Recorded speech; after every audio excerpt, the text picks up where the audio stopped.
ऊंचाई पर वही पहुंचते हैं जो बदला नहीं, बदलाव लाने की सोच रखते हैं। तो अपने में बदलाव लाइए पहले, कि कुछ सुधार करिए तो अच्छा होगा। वेरी गुड, बहुत अच्छा।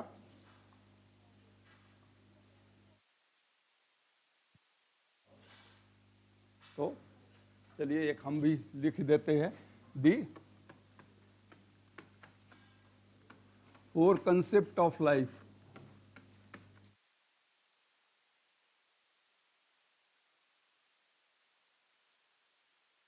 जीवन का 4 एक महत्वपूर्ण अभिधारणा या 4 विचार आप कह सकते हैं। पहला, लुक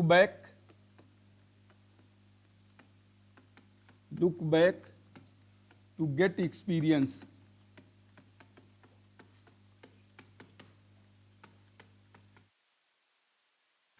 बैक का मतलब पीछे जो बीत गया, पास्ट जो बीत गया उस पर उसको देखें और उससे अनुभव प्राप्त करें। Look forward to get hope. भविष्य से आशा, भविष्य के प्रति आशावान रहें। जो बीत गया उससे हमें क्या अनुभव मिला, जो आगे आने वाला है उससे हमें क्या आशा है। Look around to get reality.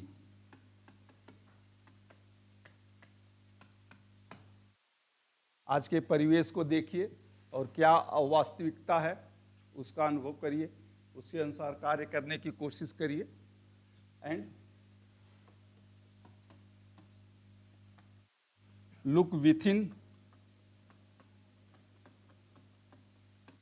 To know your self.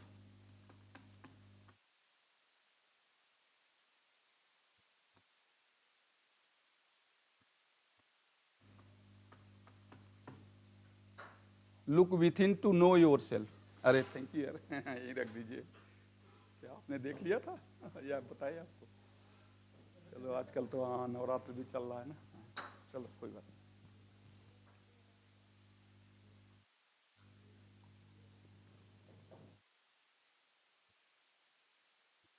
ये आवश्यक है कि हम एक ही गलती बार बार न करें। पीछे अगर कुछ गलती किए हैं तो उसमें सुधार करें।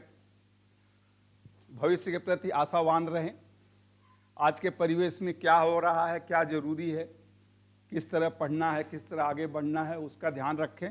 और चौथा बहुत जरूरी, to know yourself. Know yourself मतलब अपनी शक्ति, अपनी हिम्मत, अपनी साहस, करेज, कन्विक्शन, कमिटमेंट, यानी आप में कितना साहस है, संकल्प की शक्ति क्या है, आत्मबल कितना है, कितना आप सोच सकते हैं, क्या उतना कर सकते हैं। तो ये सब स्वयं की शक्ति जरूरी है और उसके अनुसार फिर अपना लक्ष्य बनाएं कि क्या हमें करना है, क्या नहीं करना है। तो वो तो बहुत जरूरी है। चलिए तो हम लेसन पे आते हैं। आज हम डिस्कस करेंगे अटेंशन। कल हमने डिस्कस किया था इंटरेस्ट, परसेप्शन, सेंसेशन और कुछ। हाँ जी, इंटरेस्ट तो बता दिया, सेंसेशन, परसेप्शन, इंटरेस्ट, हाँ ठीक है। और साइकोलॉजिकल एलिमेंट्स जितने थे 15 या 20 जो मैंने बताए थे आपको। तो सेंसेशन क्या होता है? जो बाह्य जगत के संवेदनाओं के द्वारा जो आप देखते हैं, सुनते हैं, वो सेंसेशन होता है। मस्तिष्क में जब वो जाता है, मस्तिष्क उसे एनालाइज करता है तो ये परसेप्शन हो जाता है। और जब इम्पल्सेस जनरेट होते हैं कि मुझे क्या करना है, कैसे करना है, तो आपकी रुचि यानी एक इंटरेस्ट जागृत होता है। अब इंटरेस्ट जब जागृत होता है तभी ध्यान भी आता है कि किसी कार्य को मुझे इसी तरह से लगातार करना है, तो वो ध्यान होता है। तो अटेंशन यानी ध्यान या किसी विषय वस्तु पर या किसी वस्तु पर या किसी कार्य पर केंद्रित करना। attention. So conscience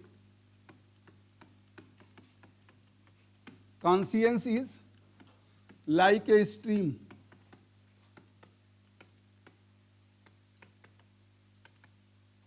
कॉन्शियंस मैंने पहले ही बताया था, चेतना या चेतन मन जो आप देखते हैं सुनते हैं। तो conscious is like a stream, यानी हमारा चेतन मन एक झरने की तरह होता है। चेतन मन एक झरने की तरह होता है। सेंसेशन, परसेप्शन,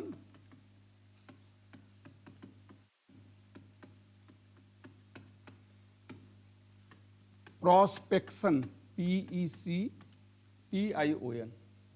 प्रोस्पेक्शन का मतलब होता है भावना। Prospection and attention,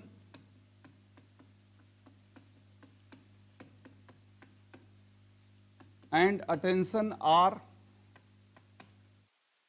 its elements.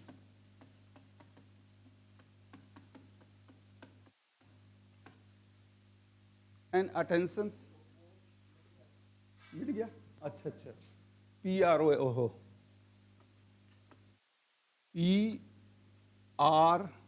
PROS, prospection, PROSPECTION, prospection. तो conscience is like a stream, sensation, perception, prospection and attention are its element. तो हमारा चेतन मन या हमारी चेतना एक झरना की तरह होती है, और संवेदना, समझ, भावना तथा ध्यान, संवेदना, समझ, भावना तथा ध्यान इसके तत्व हैं। ये मेन 4 होते हैं। ये 4 ही आपको गाइड करते हैं किस तरह कार्य करना है, क्या कार्य करना है। तो संवेदना, समझ और भावना तथा ध्यान, ये इसके तत्व हैं। संवेदना, समझ, भावना तथा ध्यान इसके तत्व हैं, तथा ध्यान इसके तत्व हैं। ठीक है, हो गया। अब 1-2 इसके डेफिनेशन देख लेते हैं, फिर हम आगे चलते हैं। So to bring the mind,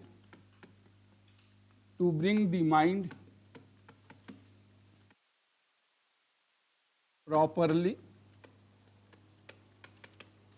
to bring the mind properly on one object only at a time. ठीक, object only at a time.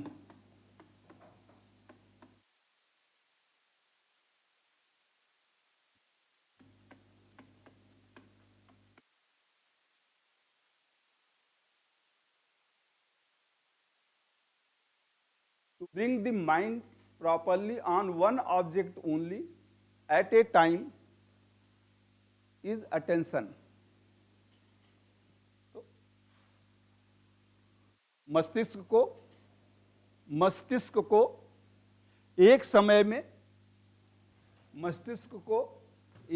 में किसी एक वस्तु पर, मस्तिष्क को एक समय में किसी एक वस्तु पर अच्छी प्रकार केंद्रित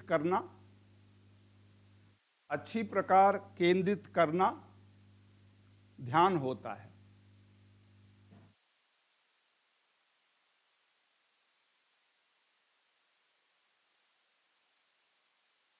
यानी मस्तिष्क को किसी एक वस्तु पर एक समय में केंद्रित करना, इसे हम ध्यान कहते हैं। या इसे दूसरे शब्दों में अगर आप कह सकते हैं, to bring thought, to bring thought of an object, इसी का जस्ट वही बात है लेकिन दूसरी तरह से, to bring the thought of an object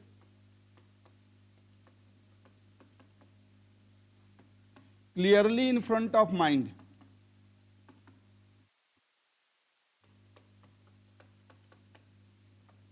clearly in front of mind is attention.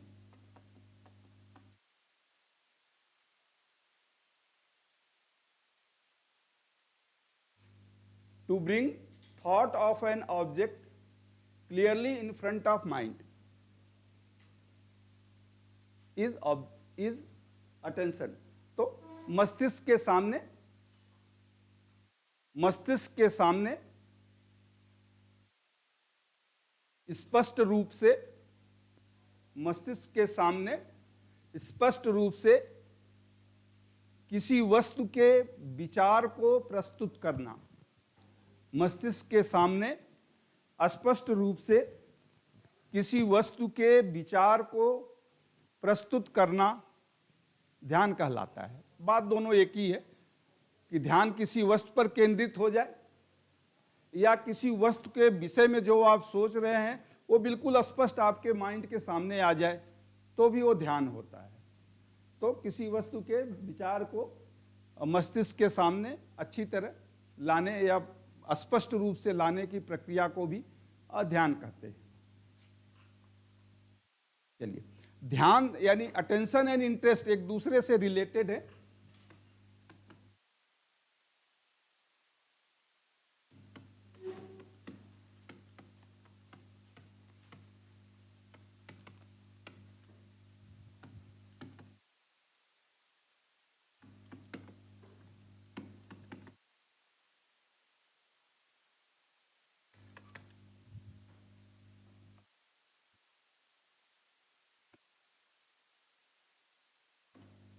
तो ध्यान और रुचि एक दूसरे से संबंधित होते हैं और जब दोनों एक साथ हो जाते हैं, the combined effect is known as, its combined effect, its combined effect, its combined effect, its combined effect is known as concentration.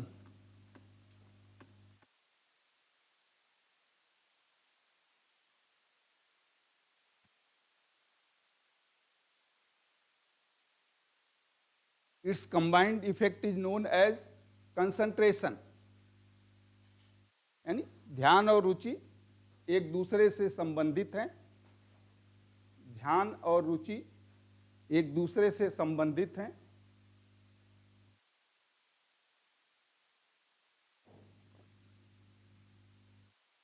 इसका संयुक्त प्रभाव, ध्यान और रुचि एक दूसरे से संबंधित हैं, इसका संयुक्त प्रभाव ध्यानाकर्षण कहलाता है। कंसंट्रेशन यानी ध्यानाकर्षण।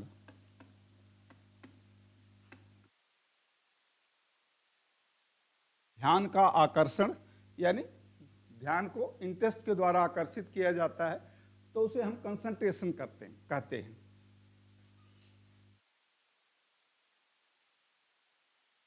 उसे हम कंसंट्रेशन कहते हैं।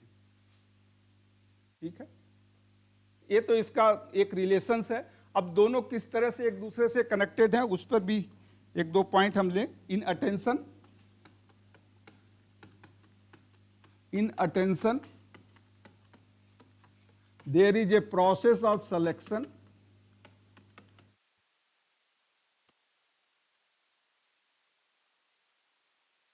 in attention there is a process of selection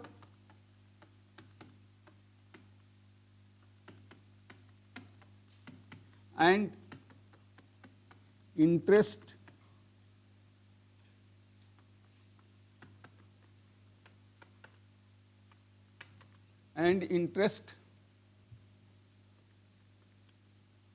help to achieve it.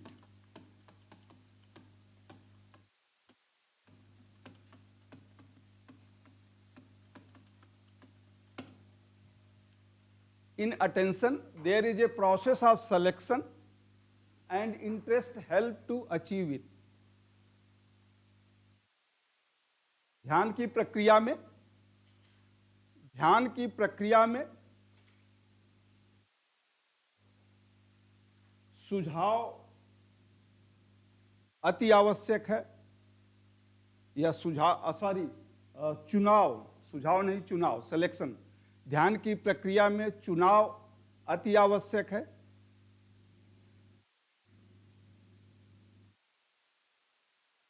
ध्यान की प्रक्रिया में चुनाव अति आवश्यक है और यह रुचि के द्वारा प्राप्त किया जाता है। और यह रुचि के द्वारा प्राप्त किया जाता है। और यह रुचि के द्वारा प्राप्त किया जाता है। यानी हमारा माइंड ऐसा होता है कि कभी हम इधर देखते हैं, कभी उधर देखते हैं, कुछ वो सोचते हैं या कुछ दूसरा सोचने लगते हैं। यानी एक जगह ध्यान केंद्रित नहीं होता है। लेकिन जब आप पिक्चर देखते हैं तो देखिए 3 घंटे बिल्कुल कंसंट्रेट हो जाते हैं, पर्दे पर ही देखते हैं।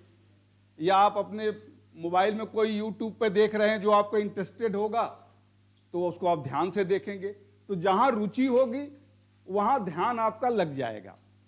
यानी इतनी सूचनाएं हैं, इतना कुछ आप डेली देखते हैं, करते हैं, तो कहां आपका ध्यान केंद्रित होगा वह रुचि पर निर्भर करता है। यानी 5-7 जो भी है या जो भी आप देखते हैं, जब उसमें एक चुनाव की अवस्था होती है, यार क्या करना है, कैसे करना है, तो जहां आपका इंटरेस्ट होगा वह कार्य आप ऑटोमेटिक वहां आपका ध्यान केंद्रित हो जाएगा। जितने कार्य या जो भी देखना है या कोई मनोरंजन है, या जैसे आप टीवी देख रहे हैं तो क्रिकेट आएगा तो सब कहें यार भाई क्रिकेट लगाओ, आज न्यूज़ नहीं देखना, आज क्रिकेट देखना है। तो एक चुनाव की प्रक्रिया होती है, सिलेक्शन करना होता है। और जहाँ सिलेक्शन होता है वो कि ध्यान कहाँ लगाना है, उसमें इंटरेस्ट हेल्प करता है। इसी में आप दूसरा पॉइंट लिख लें, नहीं तो interest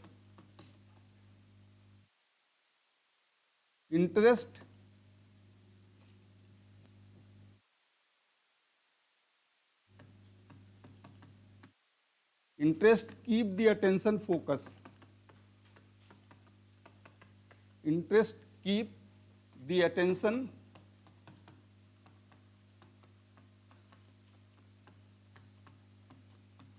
focus on object.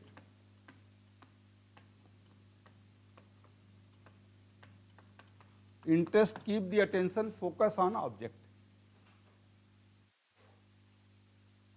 Interest keep the attention focus on object.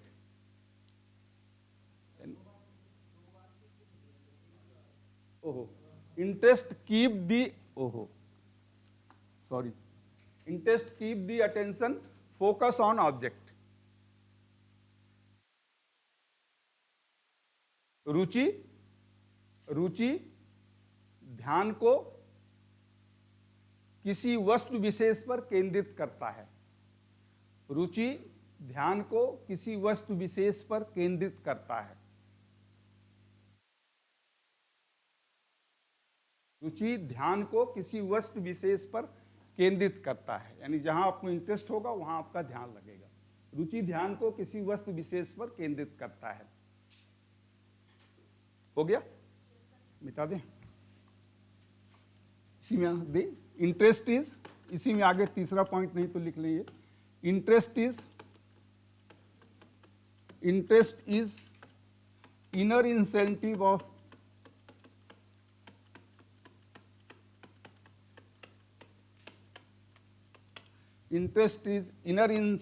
Of attention. इसके बहुत से डिफिनीशंस है, बट चलिए ज़्यादा नहीं, 1-2 आप याद रखेंगे, वो मैं बता रहा हूँ। Interest is inner incentive of attention.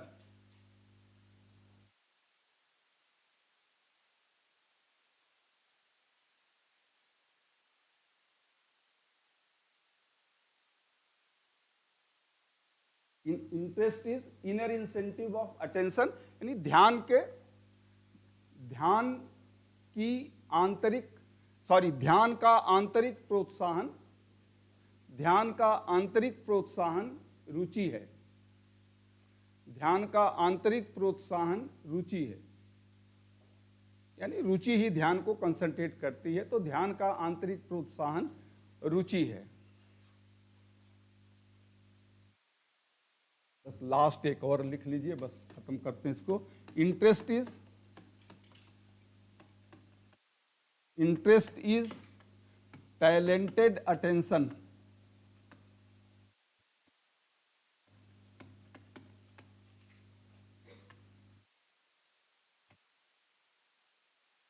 Interest is talented attention, and attention is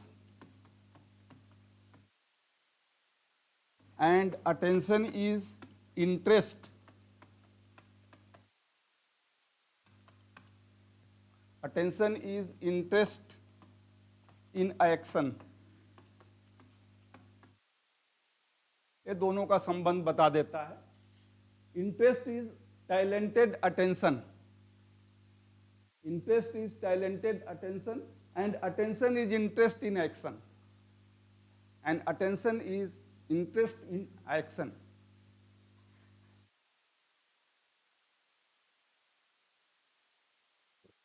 Hindi में इसको आप लिख ले, बुद्धिमत्ता युक्त ध्यान रुचि है।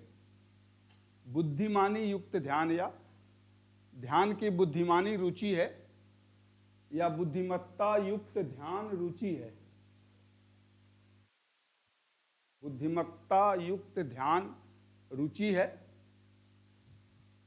और किसी कार्य में रुचि, और किसी कार्य में रुचि ध्यान है।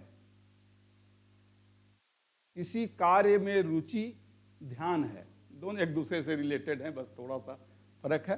तो बुद्धिमत्ता युक्त ध्यान रुचि है, बुद्धिमत्ता युक्त ध्यान रुचि है, और किसी कार्य में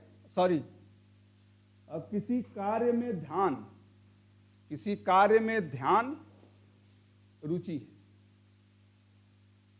तो ये कुछ पॉइंट्स हैं, आप और देखेंगे। मेन इसका सारांश ये है कि ध्यान और रुचि एक दूसरे से कनेक्टेड होते हैं। ध्यान को केंद्रित करने के लिए यह जरूरी है कि उस वस्तु या उस कार्य या उस कथन या उस स्टेटमेंट पर आपको रुचि हो, इंटरेस्ट हो। जब तक इंटरेस्ट नहीं होगा तब तक आपका ध्यान कंसंट्रेट नहीं होगा। ठीक है, इसको मिटा दें।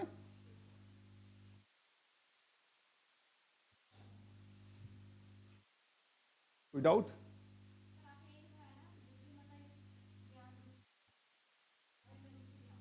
किसी कार्य में रुचि ध्यान है, किसी कार्य में रुचि ध्यान है। अच्छा, नहीं, पहले वाला अगर मैंने उल्टा कर दिया, सॉरी। जो पहले वाला सही है, किसी कार्य में रुचि ही ध्यान है। बुद्धिमत्ता युक्त ध्यान रुचि है, तथा किसी कार्य में रुचि ही ध्यान है। सॉरी, अगर उल्टा हो गया होगा तो उसको करेक्ट कर ले।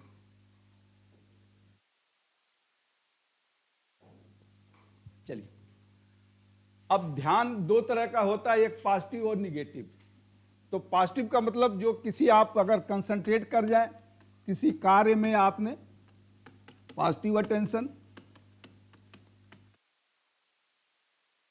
यानी जब ध्यान किसी वस्तु पर केंद्रित हो जाता है और अधिक समय तक केंद्रित रहता है, तो उसे पॉजिटिव अटेंशन कहते हैं। जब ध्यान किसी वस्तु पर केंद्रित हो और वह ज्यादा समय तक वही केंद्रित रहे, तो उसे पॉजिटिव अटेंशन कहते हैं। लिख दूं? इतना तो आप लिख लीजिए। When attention focus on an object for longer duration,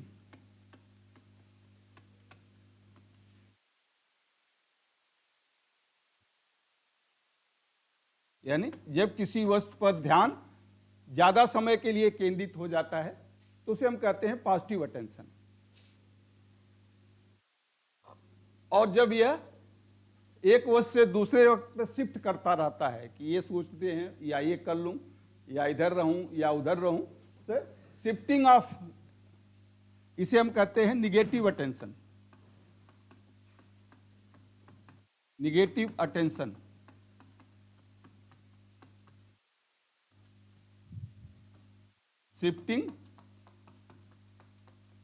shifting from one point to other,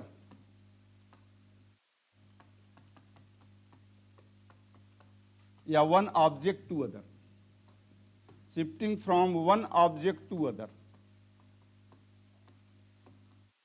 यानी एक वस्तु से दूसरे वस्तु पर अगर यह परिवर्तित हो रहा है, ज्यादा अधिक समय तक केंद्रित, एक वस्तु से दूसरे वस्तु पर लगातार यदि ध्यान परिवर्तित होता है तो उसे निगेटिव अटेंशन कहते हैं।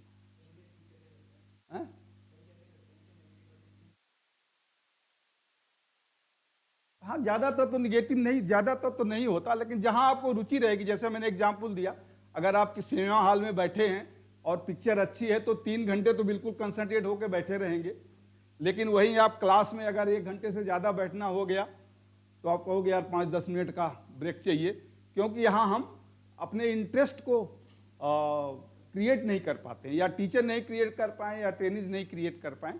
तो जहाँ आपको रुचि नहीं होगी तो वहाँ आप सत्संग में देखिए और जगह देखिए, वो कुछ गाते हैं, कुछ बजाते हैं, क्यों? वो तो ऐसे भी बता सकते हैं कि भाई अच्छा क्या होता है, बुरा क्या होता है, लेकिन वो गाते हैं, बजाते हैं इसलिए कि आपको रुचि बढ़े, और जब आपको रुचि बढ़ेगी तो ध्यान आएगा। तो जब आपको लगेगा कि कोई काम या मैं जो बताया जा रहा है या मुझे भविष्य में इसका यूज हो सकता है, मैं एक अच्छा आदमी बन सकता हूँ, या अच्छा कार्य कर सकता हूँ, यानी कहीं न कहीं जब व्यक्ति का स्वार्थ उससे जुड़ा होता है तो रुचि पैदा होती है, रुचि इंटरेस्ट आ जाता है कि यार सुन लो, हो सकता है कहीं फायदा कर ले, कहीं कुछ इंफॉर्मेशन ऐसी मिल रही कि जो यूजफुल हो, पढ़ाने की बात कर रहा हूं मैं। तो अगर कुछ ऐसी सूचना आपको लगती है कि हाँ ये हमारे लिए भविष्य में जरूरी हो सकती है, उपयोगी हो सकती है, तो रुचि अपने आप उत्पन्न होगी, और जब रुचि लगेगी तो आपका ध्यान भी, आप ध्यान से सुनेंगे, और जब लगेगा कि नहीं यार कोई जरूरी नहीं है तो रुचि भी नहीं होगी, और जब रुचि नहीं होगी तो ध्यान भी नहीं होगा। ठीक है, टीचिंग एंड लर्निंग में इन दोनों का बहुत ही महत्व है, और इसीलिए ये तो जनरल पॉजिटिव और negative attention in general terms में हम सामान्य भाषा में इसे कहते हैं, लेकिन जब टीचिंग और लर्निंग में इसे हम यूज करते हैं, इसे हम कहते हैं general degree of attention.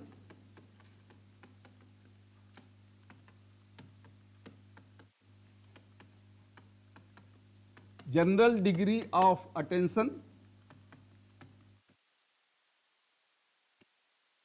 And selective attention.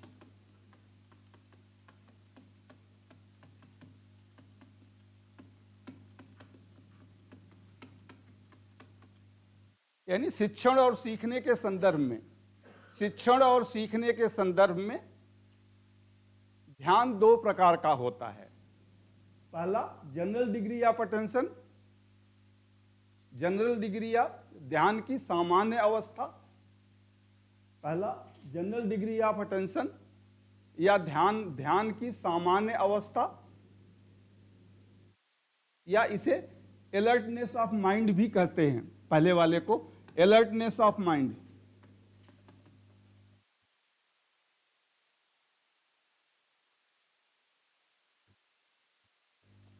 Alertness of mind यानी परसेप्शन हो गए, आपका मस्तिष्क अगर अलर्ट है, कुछ सोच रहा है, उस पर आकलन कर रहा है, जो सुना उसके संदर्भ में आप सोच रहे हैं, तो अलर्टनेस ऑफ माइंड, यानी इसे हम कहते हैं जनरल डिग्री ऑफ अटेंशन।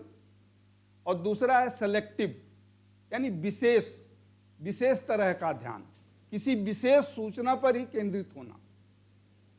बहुत सी सूचनाएं हमारे पास हैं, उसमें से हम किसी एक विशेष सूचना पर अगर केंद्रित करना पसंद करते हैं, या उसी सूचना को पहचान के उसे प्राप्त करना चाहते हैं अनेक सूचनाओं में से, तो उसे हम कहते हैं general degree, sorry selective attention. Selective यानी विशेष ध्यान, कि किसी विशेष सूचना को हम प्राप्त करना चाहते हैं, पहले पहचानेंगे उसे कि क्या है और फिर उसे प्राप्त करेंगे, तो इसे हम कहते हैं सेलेक्टिव अटेंशन। हाँ जी, कोई डाउट, कुछ पूछना है? नहीं लिख पाएंगे, बोलो। अच्छा हाँ, क्या नहीं लिख पाए? जनरल डिग्री का अटेंशन तो सामान्य ध्यान की सामान्य अवस्था, और दूसरा है ध्यान की विशेष अवस्था। सामान्य अवस्था को हम मस्तिष्क की सक्रियता भी कहते हैं। सामान्य अवस्था जहां मस्तिष्क सक्रिय हो, मस्तिष्क तो यहां भी सक्रिय होता है बट किसी एक स्पेसिफिक सूचना के लिए सक्रिय होता है, नहीं तो नहीं सक्रिय होगा इसे। अब किसी भी चीज पे ध्यान कैसे लगता है और क्या होता है, मैं उसको लिखाऊंगा नहीं, बट आपको थोड़ा सा, आप केवल सुने और एक जनरल इंफॉर्मेशन ये आप कह सकते हैं आपके लिए है कि ध्यान कैसे केंद्रित होता है। तो जैसे मैंने कहा कि हम कुछ देखते हैं और सुनते हैं। हाँ नहीं, चाय तो मैंने पिया ही नहीं यार, रहने दो, कोई बात नहीं, ऐसे इसको ले जाओ गिलास में।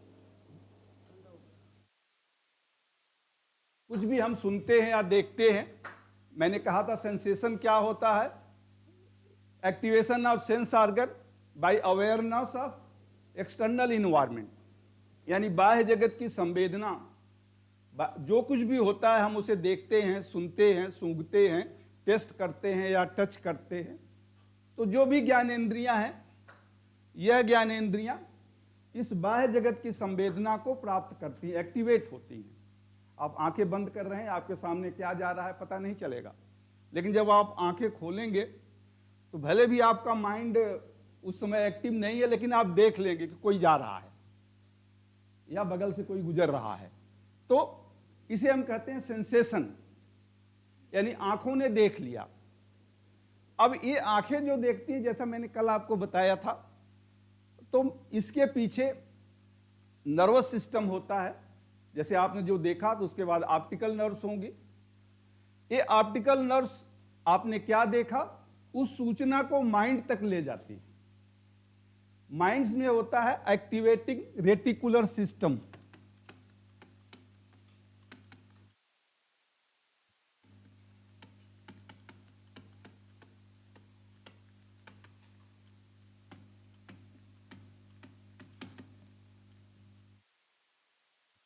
एक्टिवेटिंग रेटिकुलर सिस्टम से जुड़ा होता है नर्वस सिस्टम या सेंट्रल नर्वस सिस्टम जिसे आप कहते हैं।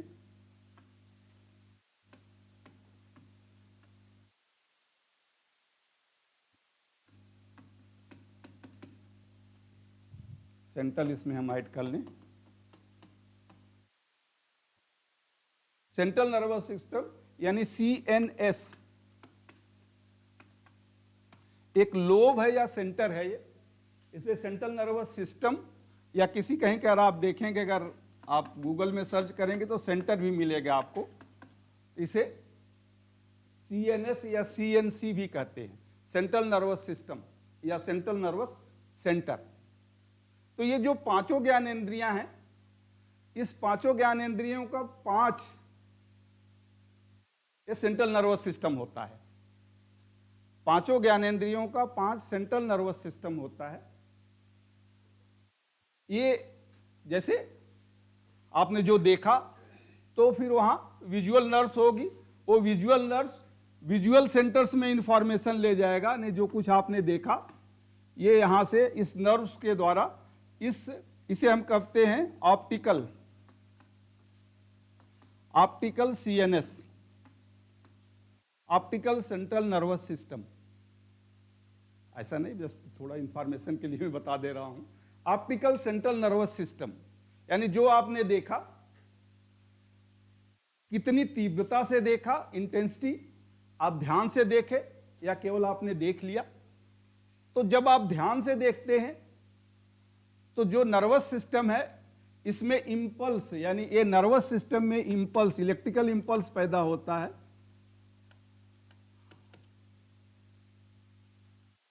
माइक्रो वोल्ट से या बहुत कम वोल्टेज होता है, बट एक इम्पल्स पैदा होता है। और ये इम्पल्स डिपेंड करता है कि आपने कितने ध्यान से देखा, क्या सुना, कैसे सुना, क्या देखा, कैसे देखा। अब ज्यादा ध्यान से आपने देखा तो ये इम्पल्स ज्यादा होगा, proportional to the intensity of external environment, impulse generated will be more. जैसे जैसे आपका ध्यान पड़ेगा ये इलेक्ट्रिकल इम्पल्स बढ़ता जाएगा, और ये इलेक्ट्रिकल इम्पल्स ऑप्टिकल सेंटर्स को आता है। उसी तरह से जब आप जो सुनते हैं वहां से जो होती है एकॉस्टिक नर्व, वो एकॉस्टिक सेंटर को लाती है, सॉरी ACAU, एकॉस्टिक CNS, वो आपके कानों से, जो कान से आते हैं उसे हम एकॉस्टिक नर्व कहते हैं। तो इसी तरह से पांचों ज्ञानेंद्रियों से ये 5 लोब्स होते हैं या सेंटर्स होते हैं जहां आता है, और ये जो सूचनाएं आती हैं एक इंपल्स के रूप में आती हैं। ये सूचनाएं एक इंपल्स के रूप में आती हैं। ये इंपल्स एक इलेक्ट्रिकल इंपल्स होता है। इसकी इंटेंसिटी डिपेंड करती है कि उस रिस्पेक्टिव सेंस ऑर्गन का एक्टिवेशन कितना ज्यादा रहा, आपने कितने ध्यान से सुना, कितने ध्यान से देखा, ध्यान से आपने टेस्ट किया। आप खाते जा रहे हो, जैसे खाना खा रहे हो, कोई कह देता है यार नमक ठीक है, तब आप थोड़ा ध्यान देते हो, यार अच्छा अगली बार दे। अभी तक आप खा रहे हैं तो आपने ध्यान नहीं दिया, थोड़ा कम होगा, थोड़ा ज्यादा होगा, ध्यान नहीं दिया। लेकिन जब कोई कह देगा यार नमक कम है, तो अगला आप जो खाना अगला कौर मुंह में डालेंगे तो ध्यान देंगे कि यार नमक कम है कि ज्यादा है, तीखा ज्यादा है कि नहीं है। तो वो आपने ध्यान दिया था, वो इंटेंसिटी बढ़ गई, इलेक्ट्रिकल इंपल्सेस बढ़ गए। अब उस लोब को जाएगा तो वो लोब उसको एनालाइज करेगा कि हाँ भाई इंटेंसिटी बढ़ी है। तो इन पांचों ज्ञानेंद्रियों का 5 लोब्स होते हैं। इस लोब से, यहां से तो ये इलेक्ट्रिकल इंपल्सेस आए, अब यहां से इस 5 ज्ञानेंद्रियों के द्वारा एक कलेक्टिव एक्साइटेशन या स्टिमुलेशन, एक कलेक्टिव एक्साइटेशन या स्टिमुलेशन यहां से जाता है।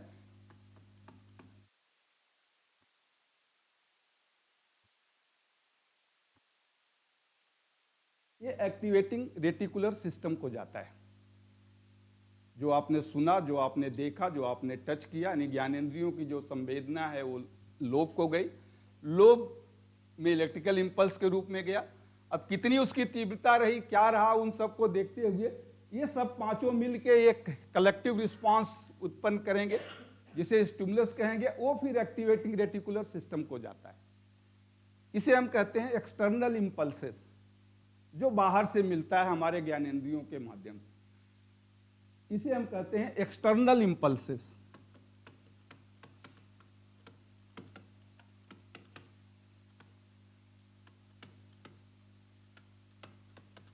एक्सटर्नल इंपल्सेस जो हमारे ज्ञानेंद्रियों से मिलता है।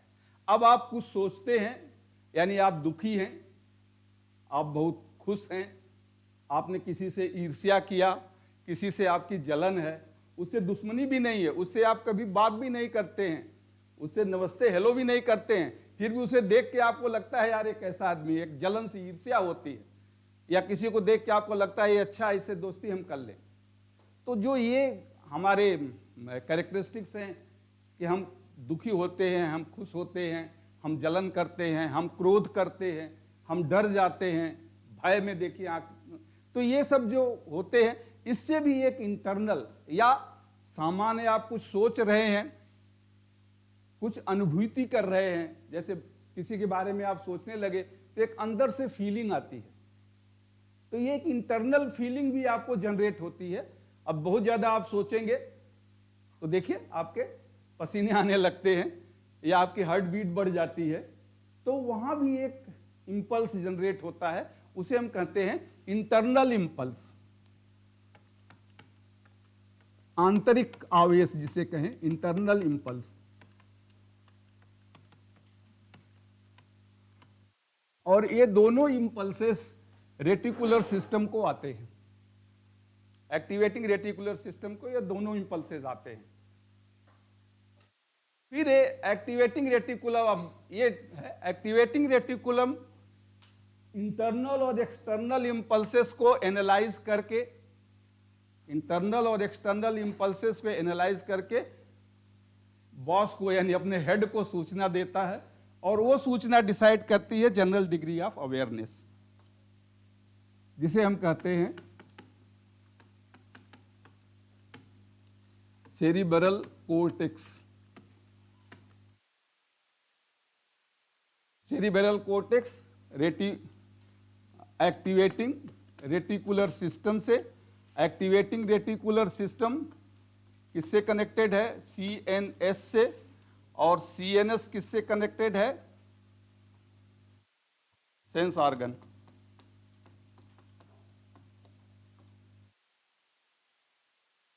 और इसको इंटरनल इंपल्स भी आता है, जो आप सोचते हैं,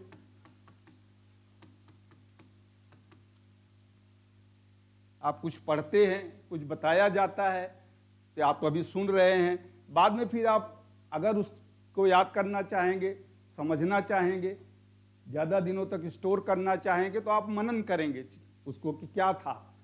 तो एक इम्पल्स वहाँ से भी आता है, और इन दोनों इम्पल्स को मिलके ये एक अलग से एक स्टिमुलस या अलग से एक एक्साइटेशन उत्पन्न करता है, जो कोर्टेक्स को देता है। और ये एक्साइटेशन यानी जो आप कंसेप्ट हम कहते हैं कि एक अभिधारणा जो बनती है हमारे अंदर कि हाँ इसको पढ़ लेना है, इसको याद कर लेना है, इसको रट लेना है, और ये एक्साइटेशन डिसाइड करता है जनरल डिग्री ऑफ अटेंशन।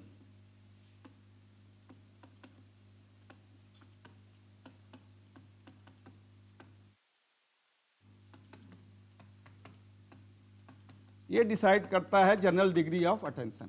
इसलिए जनरल डिग्री ऑफ अटेंशन ज़्यादा हो, हम टीचिंग एड यानी कुछ ट्रांसपेरेंसी चार्ट, पावर पॉइंट क्यों यूज करते हैं कि ज़्यादा से ज़्यादा सेंस ऑर्गन एक्टिवेट हो। ज़्यादा से ज़्यादा सेंस ऑर्गन एक्टिवेट होगा तो यहाँ से इम्पल्सेस ज़्यादा होंगे, ये इम्पल्स ज़्यादा होगा तो यहाँ से भी ज़्यादा होगा, और फिर जनरल डिग्री ऑफ अवेयरनेस या अलर्टनेस ऑफ द माइंड, मस्तिष्क जो है आपका अलर्ट हो जाएगा, और फिर उसे different right and left brain इसके आगे हैं, जो कि आपके मेमोरी सिस्टम को यानी मेमोरी पार्ट ही, इसके बाद फिर मेमोरी पार्ट आता है कि जहां इसको स्टोर कर देना है, इसको आप स्टोर कर दो, कहीं पे रख लो इसको, तो मेमोरी पार्ट में फिर स्टोर हो जाता है। अब कितना अच्छे से आपने स्टोर किया, अगर आप उसे रिपीट करेंगे तो बना रहेगा। आप याद करिए, पहले दिन आप हाई स्कूल में या पहले दिन परीक्षा में गए होंगे, अगर आप 5 मिनट लेट पहुंचे होंगे तो आपको ज़िंदगी में कभी नहीं भूलेगा कि मैं हाई स्कूल की परीक्षा में फर्स्ट डे ही 5 मिनट लेट पहुंचा था, तो वो आपका परमानेंट मेमोरी में स्टोर हो गया। ये संवेदना होते होते, लेकिन बहुत सी चीज़ें आप डेली देखते हैं, सुनते हैं, सब कुछ मेमोरी में तो स्टोर नहीं होता, लेकिन कुछ चीज़ें स्टोर हो जाती हैं और हमेशा ज़िंदगी भर वो आपकी बनी रहती है। कोई एक्सीडेंट हुआ, कोई इंसिडेंट हुआ, कोई हार्ट अटैक हुआ, किसी से झगड़ा हो गया, मतलब ऐसा नहीं नॉर्मल का झगड़ा, बट एक सीरियस हो गया कुछ, तो ये सब चीज़ें स्टोर हो जाती हैं। आपको डेट भी याद रहता है, जैसे मैरिज है, मैरिज की डेट शायद ही कोई भूले, तो सबको याद रहता है। तो ऐसे कुछ होते हैं जो आपको स्टोर हो जाते हैं। तो ये हमारे जनरल डिग्री ऑफ अटेंशन के ऊपर डिपेंड करता है। और टीचिंग और लर्निंग में इसलिए इसका बहुत महत्वपूर्ण है कि टीचर को यह अवश्य पता हो कि अपने विद्यार्थियों की ज़्यादा से ज़्यादा ज्ञानेंद्रियों को उत्तेजित करे। यानी इसीलिए हम प्रश्न पूछते हैं कि आप ध्यान दे के प्रश्न सुनेंगे और प्रश्न का उत्तर देंगे। इसीलिए हम कुछ दिखाते हैं जिससे आप देखोगे। इसीलिए हम कुछ ऑब्जेक्ट आपको दे देते हैं कि भाई इसे टच करो। तो इस तरह से डिफरेंट ज्ञानेंद्रियों के माध्यम से हम यही कोशिश करते हैं कि ज़्यादा से ज़्यादा जनरल डिग्री ऑफ अवेयरनेस हो। अब जब आप जब नहीं देख रहे हैं, नहीं सुन रहे हैं, यानी ज्ञानेंद्रियां शांत हैं, तो ये भी इम्पल्स शांत होगा।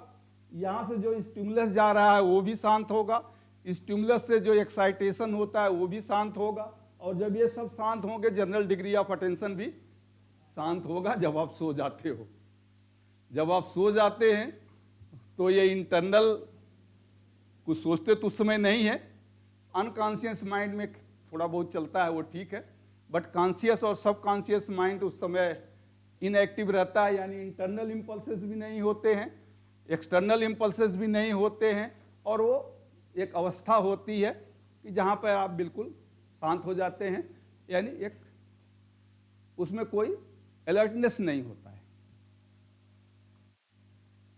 लेकिन आप अब ये अवस्था जनरल डिग्री ऑफ अटेंशन आपके इफिशियंसी से कनेक्टेड है।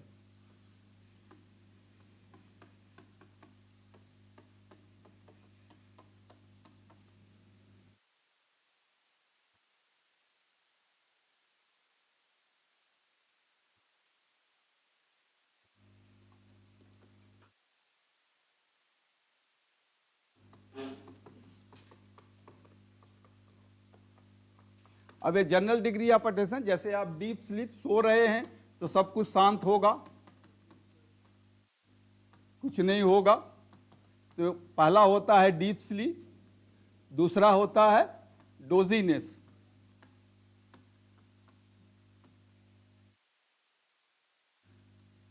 जो आप यहां क्लास में करते हैं, सो रहे हैं, जग रहे हैं, डोजीनेस।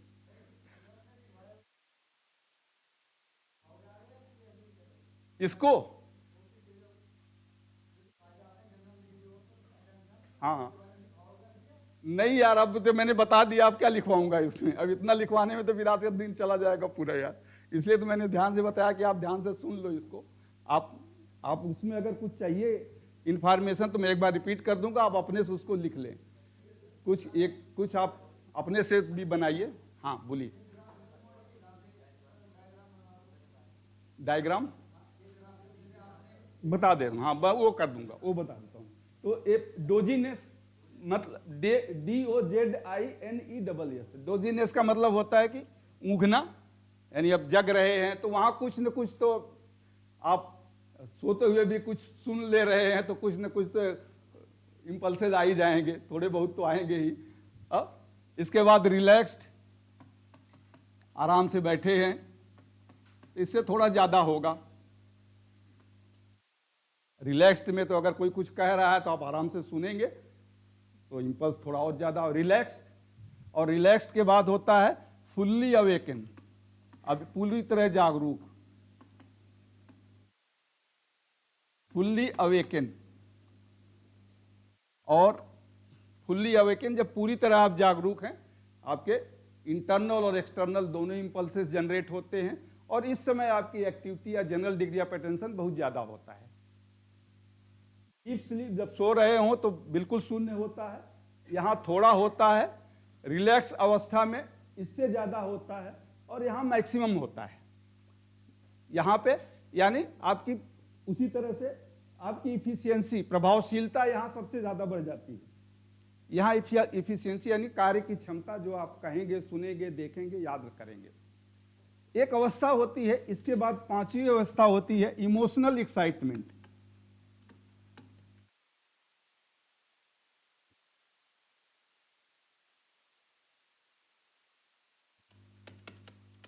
जिसे हम कहते हैं आवेशनात्मक या उत्तेजनात्मक। ये पांचवी अवस्था है। उसके बाद डीप स्लीप, डोजीनेस, रिलैक्स। यहां आप हाईली एक्साइट होते हैं, सबसे ज्यादा एक्साइटेशन होता है। जनरल डिग्री ऑफ अटेंशन भी इससे भी ज्यादा होगा, लेकिन इफिशियंसी कम होती है। इफिशियंसी यहां सबसे ज्यादा होती है, प्रभावशीलता। यहां इफिशियंसी बहुत कम होगी, बट ध्यान लगेगा। जैसे एग्जाम से पहले वाली रात में आप जो भी है सब पढ़ते जाओगे, लगेगा हाँ सब याद हो गया, सब याद हो गया, सब याद हो गया, लेकिन जब एग्जाम में वही आ जाएगा सब भूल गए। तो इमोशनल एक्साइटमेंट में अब ये क्या होता है, उस समय ज्ञानेंद्रियों से जो इंपल्सेस होते हैं बहुत तेज जाते हैं, अरे कल एग्जाम है मैं फेल ना हो जाऊं, यानी इंटरनल एक्साइटेशन बहुत ज्यादा होता है। आप जो पढ़ रहे हैं, देख रहे हैं, ठीक है वो तो है, बट इंटरनल जो इंपल्सेस होते हैं बहुत ज्यादा होते हैं। तो जनरल डिग्री ऑफ अटेंशन बहुत ज्यादा हो जाएगा कि मैं जो पढ़ रहा हूं सब याद हो जा रहा है, बहुत अच्छा बहुत अच्छा, लेकिन इफिशियंसी उसमें कम हो जाती है। अगर आपने पहले से नहीं पढ़ा है तो वो फिर याद नहीं रहेगा, वो भूल जाएगा। तो ये सबसे बेस्ट अवस्था होती है जहां प्रभावशीलता सबसे ज्यादा होती है। ये एक्टिवनेस, ये जो है आपका फुल्ली अवेकेंड अवस्था है, यहाँ आपकी इफिशियंसी सबसे ज्यादा होती है। लेकिन सबसे ज्यादा एक्साइटेशन यहाँ होता है, इमोशनल एक्साइटेशन में जनरल डिग्री ऑफ अवेयरनेस भी ज्यादा होगा, बट इफिशियंसी आपकी वहां कम होगी, वहां इफिशियंसी कम होती है। चलिए, हो गया, मिटा दें इसको। हाँ, अच्छा, अभी नोट नहीं किए थे आप। ये इफिशियंसी है जनरल डिग्री। अरे मैं तो ये जस्ट आपको, ये तो जनरल नॉलेज का है, कभी कभी किसी एग्जाम में जाएंगे तो भी ये जनरल डिग्री और सेलेक्टिव डिग्री आता है। किसी मैंने रेलवे वाले एग्जाम में मैंने देखा था बहुत पहले, आज तो नहीं, बहुत पहले की बात बता रहा हूँ, 8-10 साल हो गया। तो मुझे बड़ा मतलब वो हुआ कि अरे मैं क्लास में बताता हूँ देखो, तब मैं जनरल डिग्री और अटेंशन और सेलेक्टिव अटेंशन बता के आगे बढ़ जाता था, ये इस सब पे नहीं आता था। बट मैंने देख, चलो थोड़ा सा जनरल नॉलेज के लिए आप इससे समझ सकते हैं क्या है।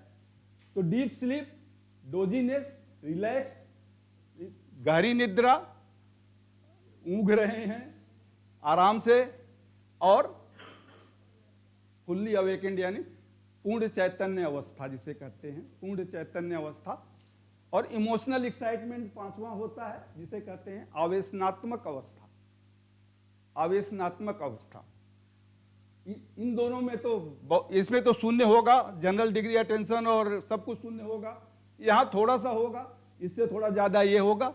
यहां आपका जनरल डिग्री ऑफ अटेंशन एक तरह से कहें अधिकतम स्तर होता है, अधिकतम स्तर तो नहीं होता है, general degree of attention satisfactory होता है आप कह लें, लेकिन परफॉर्मेंस अच्छा होगा।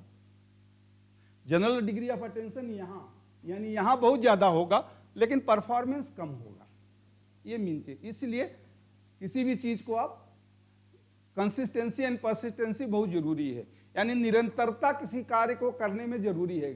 करें आप, आधा घंटा अगर कुछ कर रहे हैं तो जरूर करें। सुबह 5 बजे उठते हैं तो डेली उठें, ऐसा नहीं कि आज उठ गए तो फिर एक हफ्ते बाद फिर जब फ्राइडे आएगा तब नमाज पढ़ेंगे।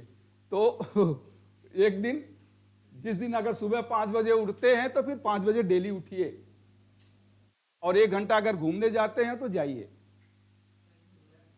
हाँ जी, रिलैक्स्ड, हाँ इमोशनल, देखिए रिलैक्स्ड में, रिलैक्स्ड की अब डिपेंड करता है कि आपने कितना ध्यान, अगर आपने ध्यान से सुना है तो रिलैक्स्ड में भी इफिशियंसी इससे ज्यादा ही होगी। रिलैक्स्ड अवस्था तो एक तरह से आप चैतन्य अवस्था में है लेकिन किसी चीज को ध्यान से सुनते नहीं है, बस ये है कि जैसे आप जागरूक तो हैं लेकिन ध्यान से नहीं सुन रहे हैं, और जागरूक होते हुए जब ध्यान से सुनते हैं तो फुल्ली वैकेंट। हाँ जी, डोजीनेस, उगना,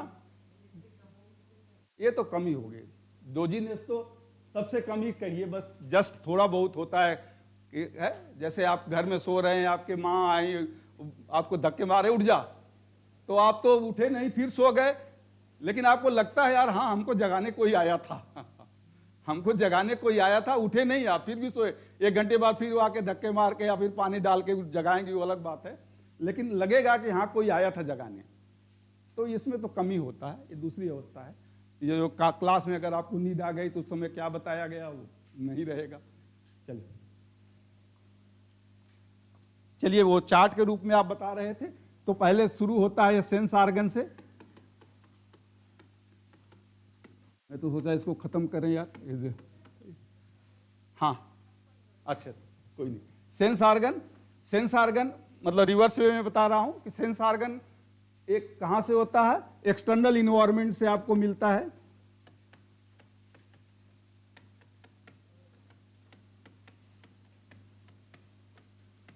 आज इसको खत्म करना है भाई। एक्सटर्नल इन्वायरमेंट यानी बाह्य जगत से जो सुनते हैं करते हैं, तो एक्सटर्नल इन्वायरमेंट से आप सेंस ऑर्गन में आते हैं, और सेंस ऑर्गन से इंपल्स, यहीं पर आप लिख लें, इंपल्स जनरेट होता है। ये इंपल्स जाता है नर्व लोब या nervous system, central nervous system.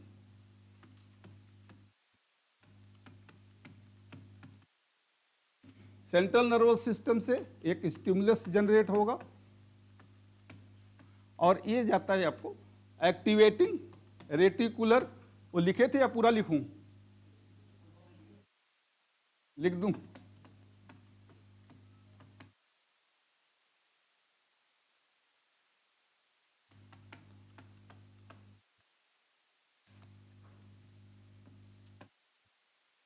ये एक्टिवेटिंग रेटिकुलर सिस्टम जो जनरेट करता है एक्साइटेशन,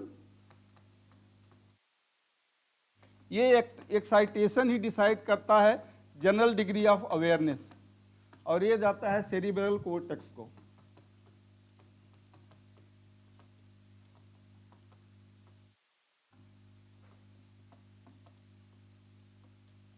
ये इम्पल्स एक्सटर्नल होता है यहां पे बाय, और इसको इंटरनल भी यहां पे आता है।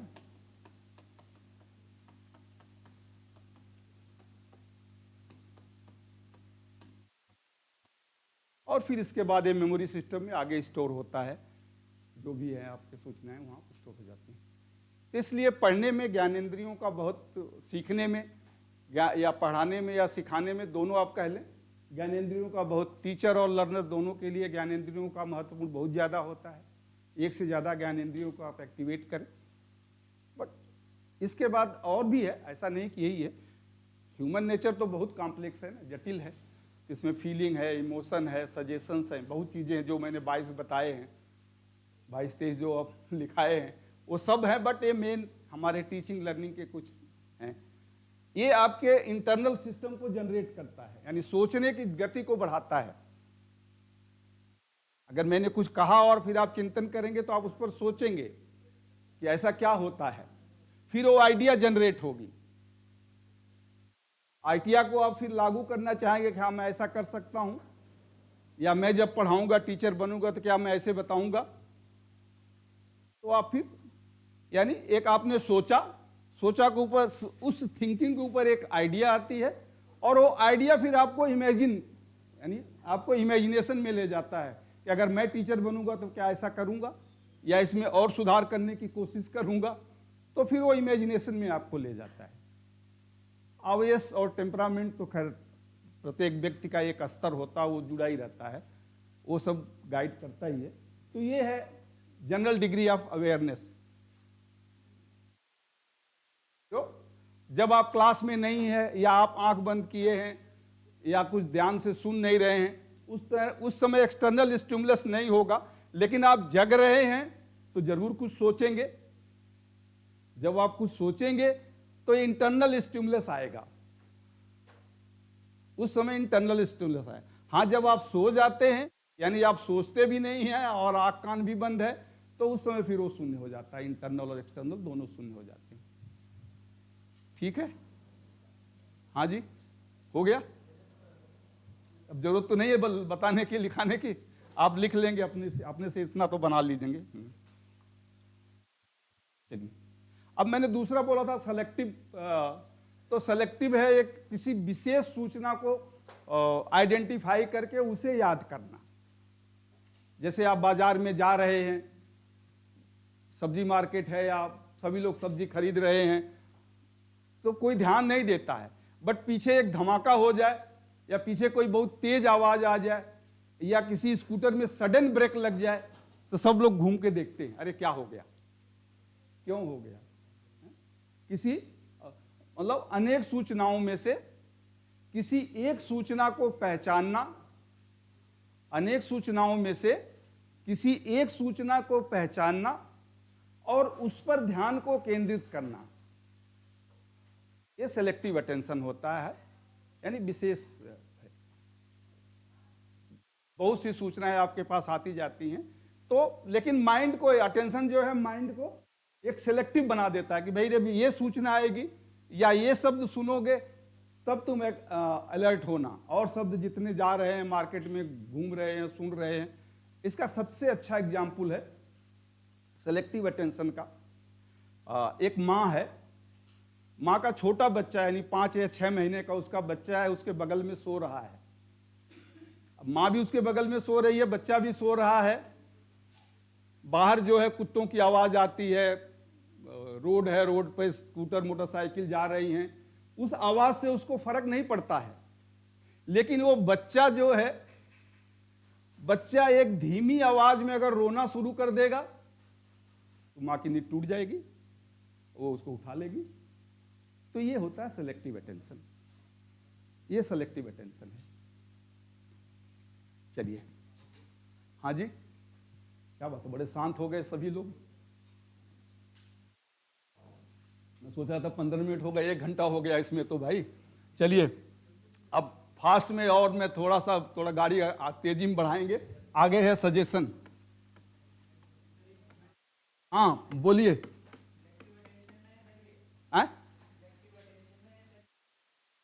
क्या यार, वो तो खत्म हो गया। वो सेलेक्टिव अटेंशन, वो जो मैंने माँ वाला एग्जांपल दिया, वो सेलेक्टिव अटेंशन था। अब हम आगे चलते हैं, अगला सजेशन क्या होता है। तो एक एक दो दो पॉइंट इसमें लिखाते हुए आगे चलेंगे, कोई इसमें इतना नहीं, बस अब जान जाए क्या है। Selective attention is a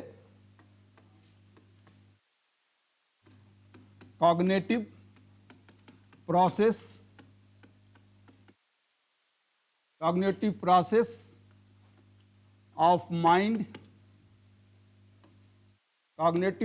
of mind to use available information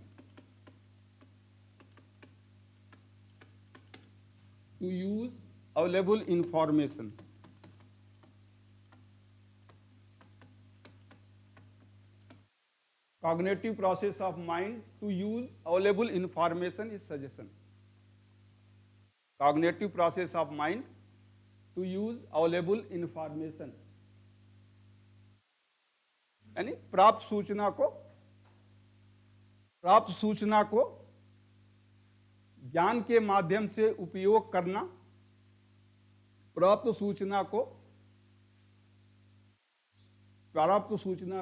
ज्ञान के माध्यम से उपयोग करना सुझाव कहलाता है। प्राप्त सूचना को ज्ञान के माध्यम से उपयोग करना सुझाव कहलाता है।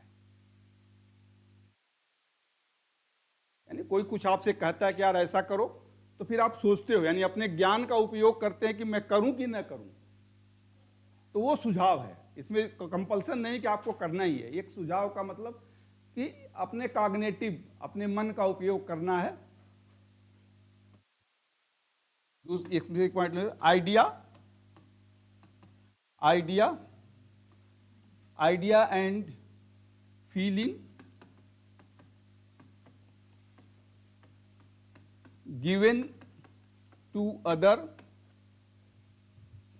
idea and feeling given to other to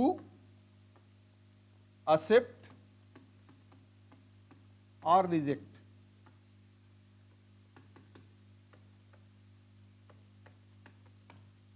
Idea or feeling given to other to accept or reject.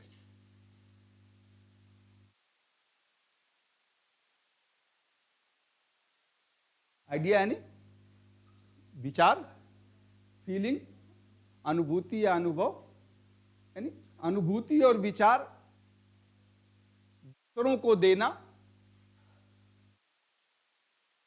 अनुभूति या विचार दूसरों को देना जो उसे स्वीकृत या अस्वीकृत कर सकता है, जो उसे स्वीकृत या अस्वीकृत कर सकता है।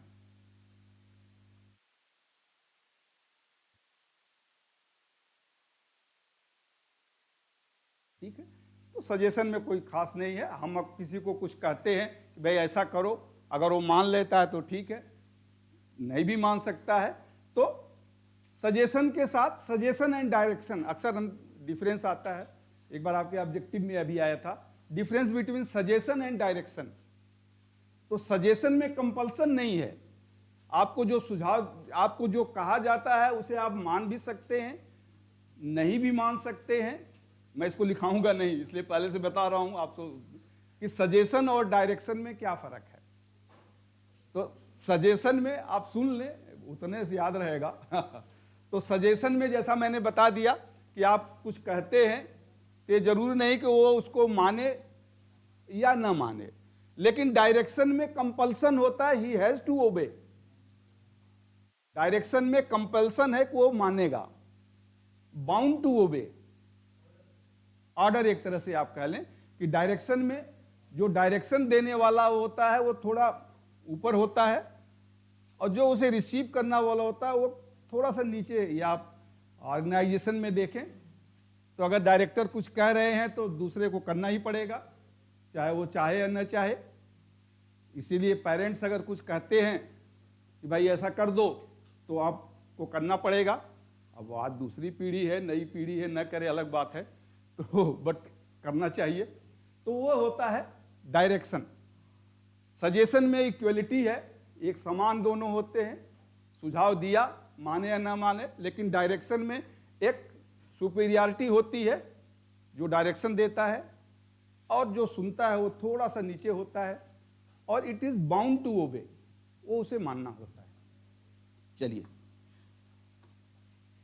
सजेशन के बाद इमिटेशन है, नकल करना। नकल करना या अनुकरण करना। हाँ, follow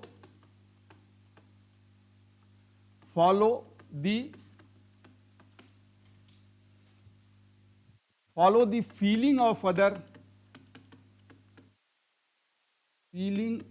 other, follow the feeling of other is sympathy.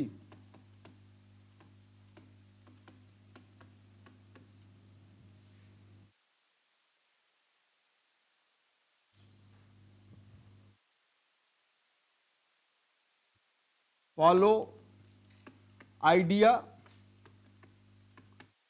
of other is suggestion.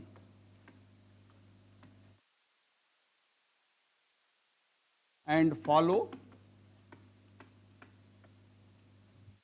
action or intent, INTENT, follow action or intent of other is thinking. Oh, sorry, is imitation.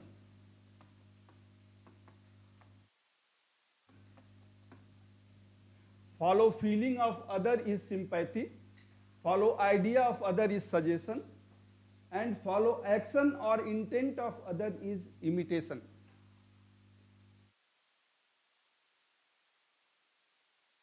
Follow action or intent of other is imitation.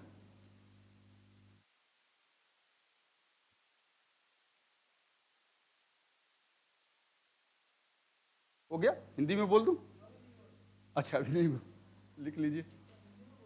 हाँ, हिंदी में बोल देता हूं इसको।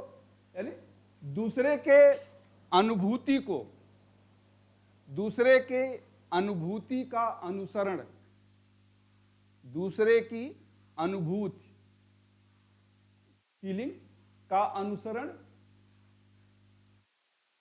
Sympathy को क्या कहेंगे? सहानुभूति। Very good. हाँ, दूसरे की अनुभूति का अनुसरण सहानुभूति कहलाता है, सहानुभूति कहलाता है।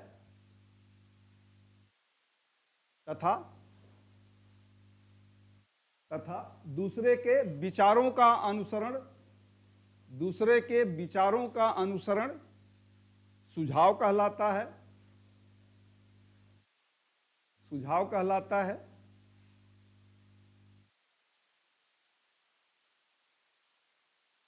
इसी प्रकार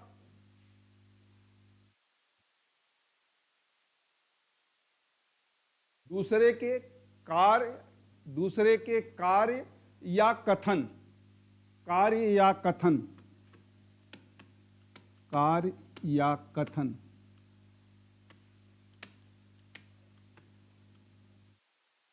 कार्य या कथन को उसी प्रकार करना, दूसरे के कार्य या कथन को उसी प्रकार करना अनुसरण या नकल कहलाता है। अनुसरण या नकल कहलाता है।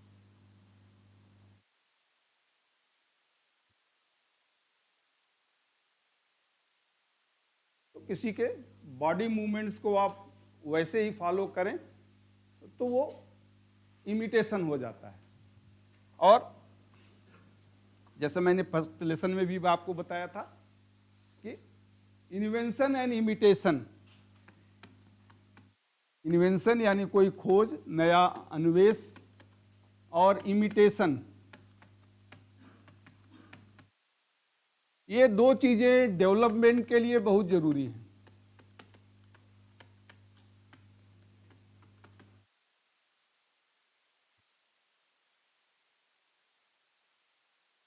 अन्वेष और अनुसरण विकास के लिए अति आवश्यक है।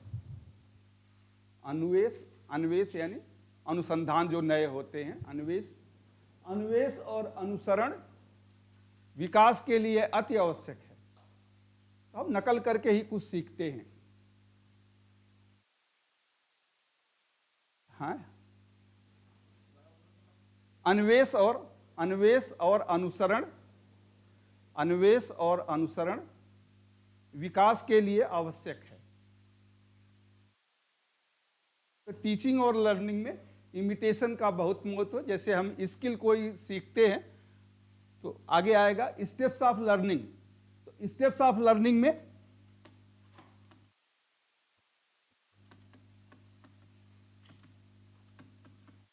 सीखने के क्रम में ऑब्जर्वेशन यानी जो कुछ आप देखते हैं अवलोकन करना, पार्टिसिपेशन,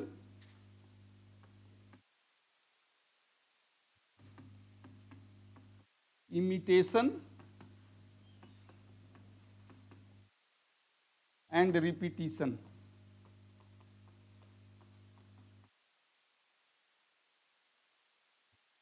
स्टेप्स ऑफ लर्निंग नहीं, sorry, steps of skill learning, steps of skill learning,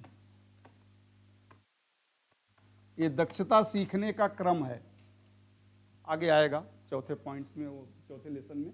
but दक्षता सीखने का क्रम यानी ऑब्जर्वेशन, अवलोकन करना, पार्टिसिपेशन, सहभागिता, पार्टिसिपेशन का मतलब सहभागिता, इमिटेशन, नकल या अनुकरण, जो भी आप लिख लें, इमिटेशन यानी नकल या अनुकरण, और रिपीटिशन पुनरावृत्ति, दोहराना, पुनरावृत्ति दोहराना। तो इसलिए स्किल सीखने में इमिटेशन का बहुत महत्व होता है। यानी जो शिक्षक डिमॉन्स्ट्रेट करते हैं, पहले खुद बताते हैं या खुद करते हैं, उसको देखते हैं आप, फिर आपसे वो प्रश्न पूछते हैं कि क्या समझे क्या नहीं समझे, तो ये पार्टिसिपेशन हो जाता है। फिर आप जैसा उन्होंने कहा या जैसा उन्होंने करके दिखाया आप वैसा करेंगे, यानी नकल करेंगे, और कुछ कमियां रह जाएंगी तो फिर उसको बार बार उसको पुनरावृत्त करके सुधार करते हैं। तो सीखने में या स्किल लर्निंग में इमिटेशन का बहुत महत्व है। हमारे वोकेशनल या व्यावसायिक एजुकेशन में imitation is the most important factors. ये जो ह्यूमन विकास हुआ, मानव विकास हुआ, ये नकल के द्वारा हुआ। एक के बाद एक कुछ बना, छोटा सा नकल करके दूसरा बना, फिर सुधार हुआ, फिर दूसरा बना, तो धीरे धीरे वो सुधार होता गया। चलिए, इमिटेशन के बाद thinking.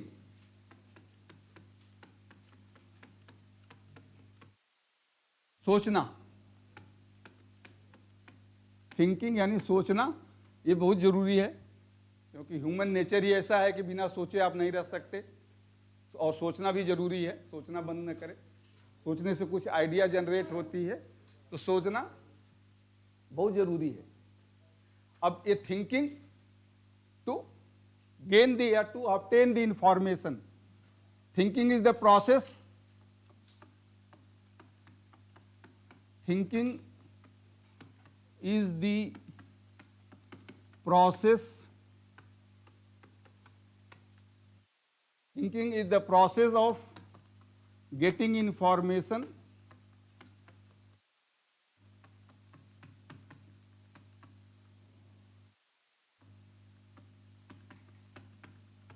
Thinking is the process of getting information consciously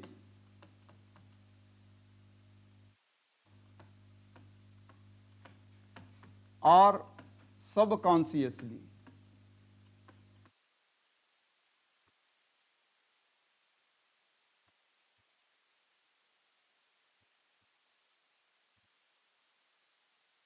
thinking is the process of getting the information consciously और सबकॉन्शियसली।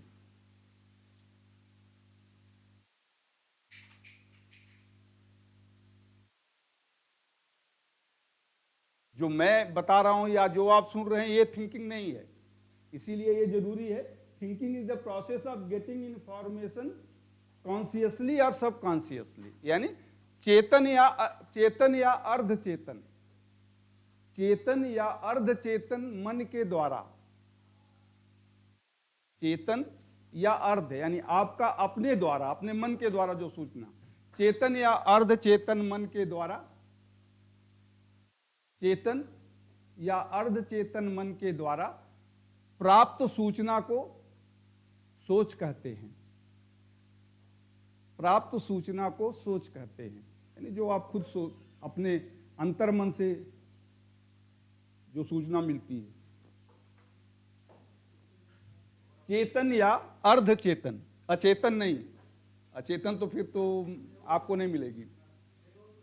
हाँ, वो तो बेहोश हो गया तरह से। हालांकि सोते समय भी आप सपने देखते हैं तो वो अनकॉन्शियस माइंड होता है, लेकिन जब आप जगते हैं तो कुछ न कुछ याद रहता है, पूरा तो नहीं, कुछ याद रहेगा, तो वो अनकॉन्शियस माइंड होता है। तो थिंकिंग क्या होता है? थिंकिंग इज ए, दूसरा पॉइंट आप इसी में लिख लें,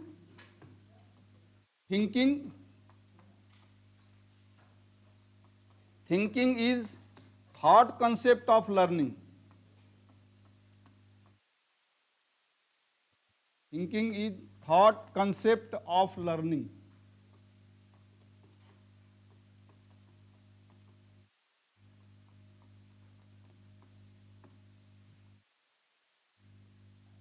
हाँ प्लीज। सब कॉन्शियस माइंड हो तो है, सॉरी, वो तो अनकॉन्शियस माइंड हो जाता है। कामा एक्चुअली एक तरह से, जैसा कि डॉक्टर लोग बताते हैं, अब हम तो उतना नहीं उसमें जानकार हैं, बट कामा का मतलब ये होता है कि उस समय एक तरह से बॉडी डेड हो जाती है, केवल माइंड एक्टिव होता है, केवल माइंड ही एक्टिव होता है, जैसा डॉक्टर लोग कहते हैं, क्योंकि उसमें आपका हाथ पैर उठ नहीं सकता है आप, लेकिन आंखें देखिए कभी कभी वो आदमी की खुलती हैं, बंद होती हैं, बोल नहीं पा रहा है, बट कभी कभी वो आंखें से मतलब हो सकता है रिस्पॉन्स नहीं आ रहा हो। होश में तो नहीं रहता है, होश में तो नहीं रहता है। हाँ, माइंड तो एक्टिव रहता है, बट माइंड उतना एक्टिव नहीं रहता है कि जो बॉडी को कंट्रोल, क्योंकि आपका माइंड ही आपके बॉडी को कंट्रोल करता है। भाई आप हाथ उठा रहे हैं, पैर उठा रहे हैं, अब अगर जिसको पैरालिसिस हो जाता है उस समय तो उसका माइंड एक्टिव रहता है, लेकिन एक हाथ में अगर पैरालिसिस होगा तो हाथ नहीं उठेगा, यानी माइंड का वो हिस्सा जो आपके एक हाथ को कंट्रोल कर रहा है वो काम करना बंद कर दिया, वो काम करना बंद कर दिया। लेकिन माइंड तो एक्टिव उस समय भी इतना एक्टिव नहीं रहता है कि वो बॉडी को कंट्रोल कर दे, लेकिन नर्वस सिस्टम ऑन रहता है, जो सेंट्रल नर्वस सिस्टम है वो ऑन रहता है, वो कुछ न कुछ तो देता रहता है, इंपल्सेस देता रहता है। चलिए, अच्छा, ये thinking is the thought concept of learning, यानी सोचना, सॉरी, विचारों द्वारा सीखना, विचारों द्वारा सीखना, विचारों द्वारा सीखना सोच की अभिधारणा है। विचारों द्वारा सीखना सोच की अभिधारणा है।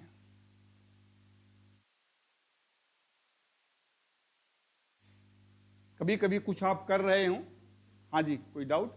यानी जब आप कुछ सोचते हैं, किसी कार्य को कर रहे हो, कार्य नहीं हो पा रहा है, आप घर गए, अब उसमें सोचेंगे यार कहाँ गलती हुई,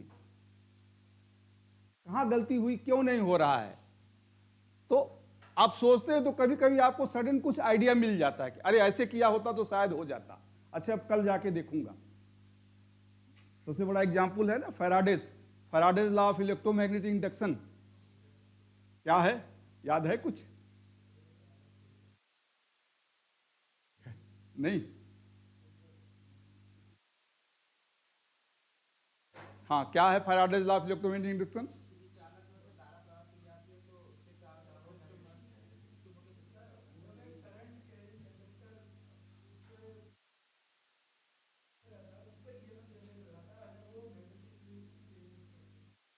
मैग्नेटिक फील्ड चेंज करते हैं तो ये आपने सही कहा। तो जब भी मैग्नेटिक फील्ड चेंज होता है, और मैग्नेटिक फील्ड हम कहते हैं whenever a conductor cuts the magnet, whenever a conductor cuts the magnetic field EMF is generated. जब भी कोई कंडक्टर किसी मैग्नेटिक फील्ड को कट करता है तो ईएमएफ जनरेट होता है। तो उसने एक ये तो पहले से प्रूव हो गया था कि अगर कहीं किसी तार में अगर धारा बह रही है, इलेक्ट्रिसिटी बह रही है, तो उसके चारों ओर एक मैग्नेटिक फील्ड पैदा हो जाती है, उसके चारों ओर एक मैग्नेटिक फील्ड होती है, तो पता था। बट ये पता था कि इस मैग्नेटिक फील्ड को अगर कंडक्टर कट करेगा तो ईएमएफ जनरेट होगा।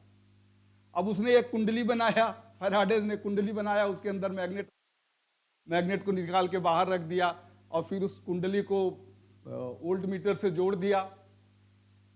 कितने बार उसने एक्सपेरिमेंट किया, ये किया वो किया, कुछ सब कुछ किया, देख रहा है वोल्ट मीटर में कोई मतलब ईएमएफ जनरेट नहीं हो रहा है। तो घर गया, घर पे भी लेके गया उसको, फिर सोचता रहा यार क्या कमी हो सकती है।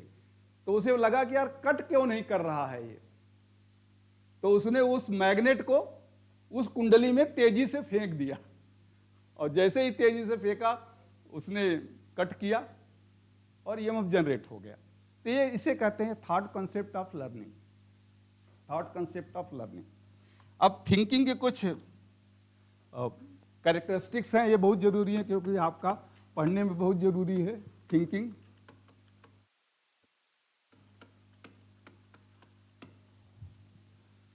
थिंकिंग इनेबल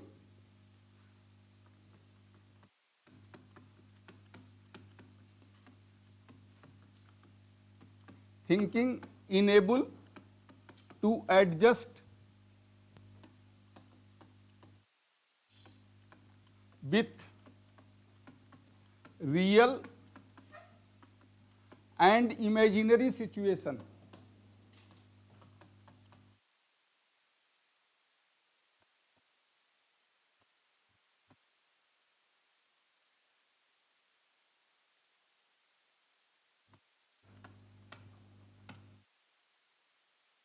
इनेबल का मतलब योग्य बनाती है, ENABLE, इनेबल। अनेबल का उल्टा है इनेबल, इनेबल यानी योग्य बनाना। तो वास्तविक या काल्पनिक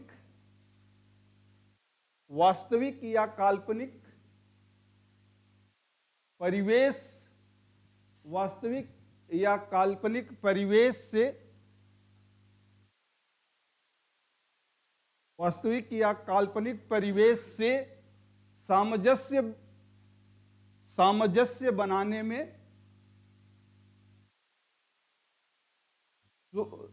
सोच उपयोगी होता है। वास्तविक या काल्पनिक परिवेश से सामंजस्य बनाने में सोच उपयोगी होता है। कभी कभी आपको डर लगता है, रास्ते में मैं जा रहा हूं यार डर लग रहा है कहीं कोई भूत ना आ जाए, अगर आप रात में चल रहे हो तो फिर आपकी सोच रहती है यार हनुमान चालीसा शुरू कर दो, कोई नहीं आएगा। तो ये काल्पनिक ये अवस्था है। और वास्तविक अवस्था तो जो आप काम करते हैं तो जरूर बिना सोचे नहीं करेंगे, कोई भी काम करते हैं तो सोच हमारी जो है हमें काल्पनिक अवस्था से और वास्तविक अवस्था से दोनों में एक एडजस्टमेंट या एक सामंजस्य बैठाने में ये मदद करती है कि कैसे होता है। थिंकिंग, अगला पॉइंट ये है थिंकिंग जनरेट आइडिया।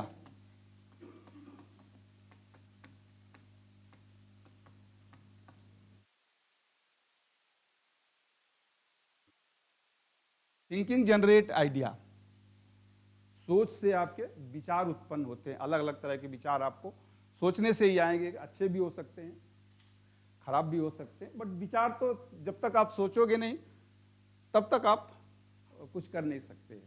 तो ये उससे होता है। और आपके अंदर एक इंटरनल, सभी व्यक्तियों में, हाँ प्लीज आ जाओ, कोई बात नहीं, जा रहे हो, सभी व्यक्तियों में एक इंटरनल परिचर्चा यानी इंटरनल डायलॉग होता है। आप अपने से बात करते हैं, सब लोग करते हैं, सब लोग अपने से बात करते हैं। अब आप जिस अवस्था में हैं कि मुझे क्या करना चाहिए, नौकरी कैसे मिलेगी, कहाँ मिलेगी, कौन सा फॉर्म भरना है, कितने पैसे लगेंगे, कैसी तैयारी करना है, कैपेसिटी क्या है, तो एक ट्रायल एंड एरर आपके अंदर चलता रहता है। ये जिसे हम कहते हैं इंटरनल डायलॉग।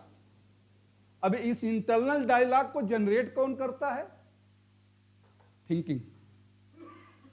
प्रत्येक व्यक्ति का जो इंटरनल डिस्कशन है उसको थिंकिंग जनरेट करती है।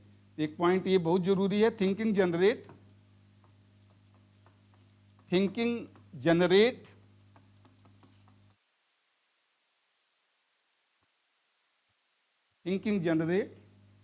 इंटरनल डायलॉग या इंटरनल डिस्कशन, आप लिख लें इंटरनल डिस्कशन।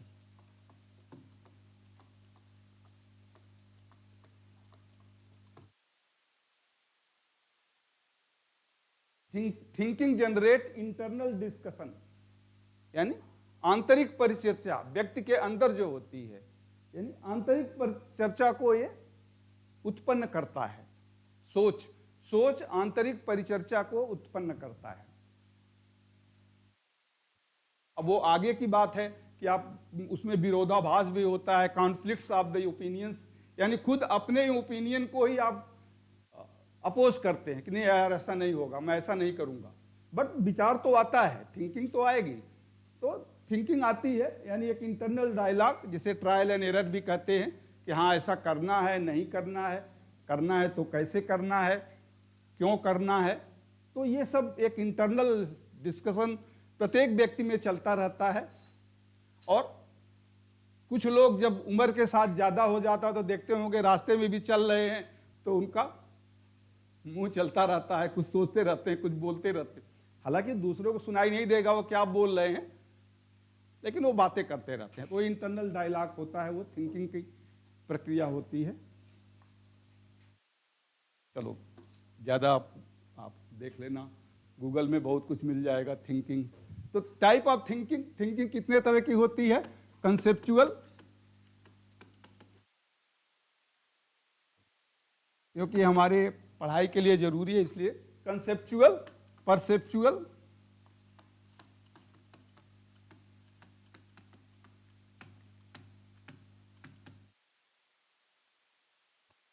इमेजिनेटिव,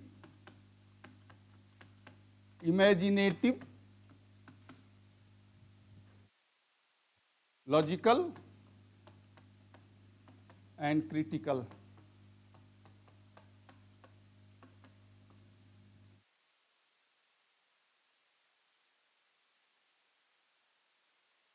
जनरली ये 5 तरह की होती है, और भी आपको मिल सकता है, बट ये 5 मेन है।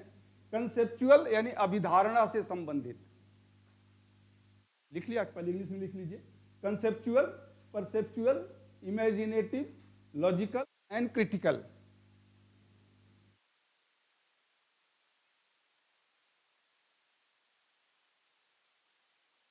कंसेप्चुअल अभिधारणा संबंधित,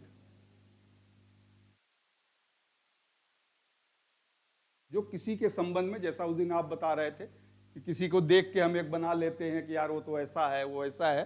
तो जो एक अभिधारणा किसी व्यक्ति के प्रति, किसी वस्तु के प्रति, किसी समाज के प्रति, किसी धर्म के प्रति, कुछ भी हो सकता है ये, तो उसे हम कहते हैं कंसेप्चुअल थिंकिंग।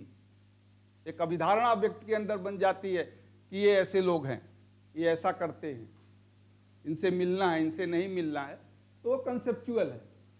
दूसरा है परसेप्चुअल, परसेप्शन से है यानी समझ की सोच जिसे आप कहते हैं कि अपने लिए आप समझते हैं कि क्या अच्छा है क्या बुरा है, समझ की सोच।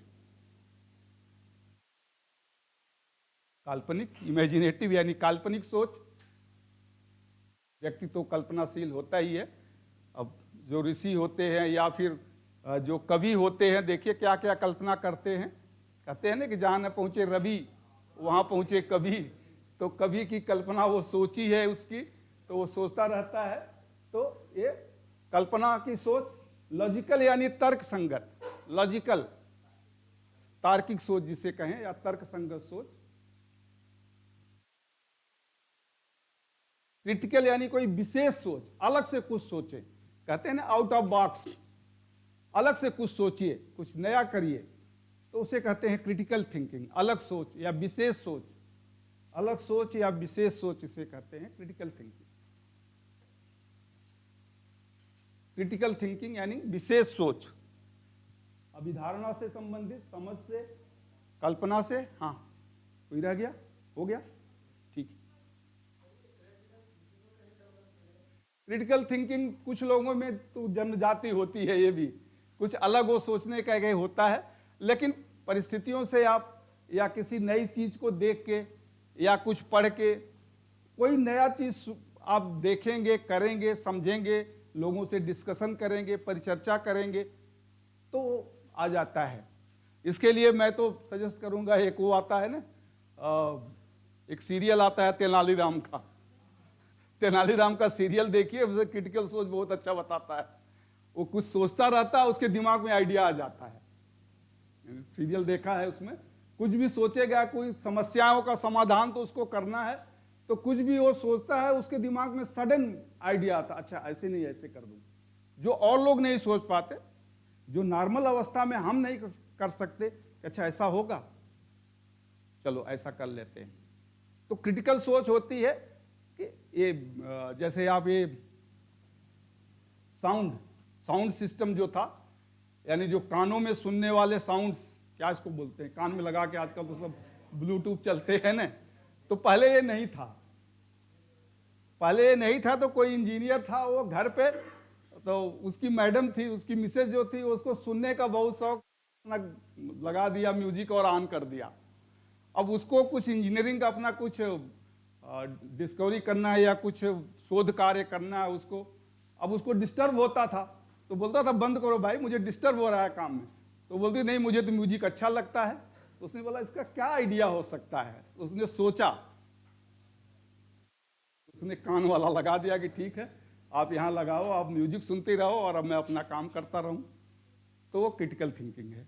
तो जो जहां समस्या होगी उसका समाधान होगा। वो कहते हैं ना, एक सिलाई मशीन का आविष्कार कैसे हुआ, उसकी माँ, गरीब कोई बच्चा था, उसकी माँ जो है कपड़े, तो पहले तो हाथ से कपड़े सिलते थे, अब रात के 12 बजे 2 बजे तक वो हाथ से कपड़े सिलती थी। तो उस बच्चे को बड़ा दुख होता था कि मेरी माँ जो घर चलाने के लिए हाथ से कपड़े सिलती है, क्या किया जा सकता है। तो सिलाई मशीन का उसने आविष्कार किया। ठीक है, उस समय की सिलाई मशीन ऐसी थी, लेकिन उसने आविष्कार तो किया। तो ये क्रिटिकल थिंकिंग। जब आपको समस्या होगी, क्योंकि समस्या ही समाधान की जननी है आवश्यकता ही, वही आवश्यकता एक समस्या ही आपकी होती है। जहां एक आवश्यकता की जो पूर्ति नहीं होगी, वो समस्या ही तो है। ये आपको पैसे चाहिए, पैसे नहीं है, इसलिए आपकी आवश्यकता हो गई हो। समस्या है कि पैसे चाहिए, अब वो आवश्यकता हो गई तो आप काम करोगे, काम करोगे तो पैसे मिलेंगे। तो आवश्यकता ही आविष्कार की जननी है, वो इसमें आता है। चलिए आगे चलते हैं। थिंकिंग, तो थिंकिंग के बाद रीजनिंग। कुछ बीच में छूट जा रहा होगा, कोई बात नहीं, लेकिन जो मेन है वो मैं बता दूं। रीजनिंग क्या है? गॉड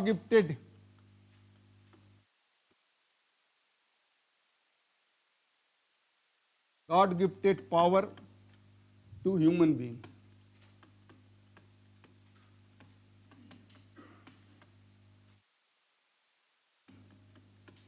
रीजनिंग, विवेक, हिंदी में से विवेक कहते हैं, क्योंकि ईश्वर ने सबको अपने बचाव के लिए कुछ न कुछ दिया है।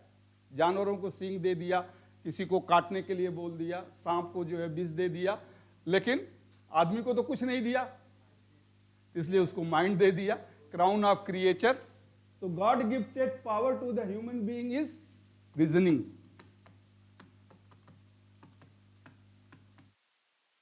नीर और क्षीर की क्षमता जो कहते हैं विवेक। एक विवेकशील व्यक्ति, एक विवेकशील व्यक्ति कल्पनाशील होता है। यानी reasoning is always connected with imagination. Reasoning generate the idea. जब वो आइडिया आपके सोचने से जो आइडिया आती है उसको ये रीजनिंग आगे बढ़ाता है.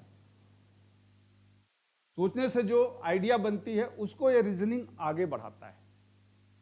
तो रीजनिंग का दो मेन फैक्टर्स होता है. एक होता है कंसेप्चुअल डिसीजन, इसको मिटा दें. Conceptual decision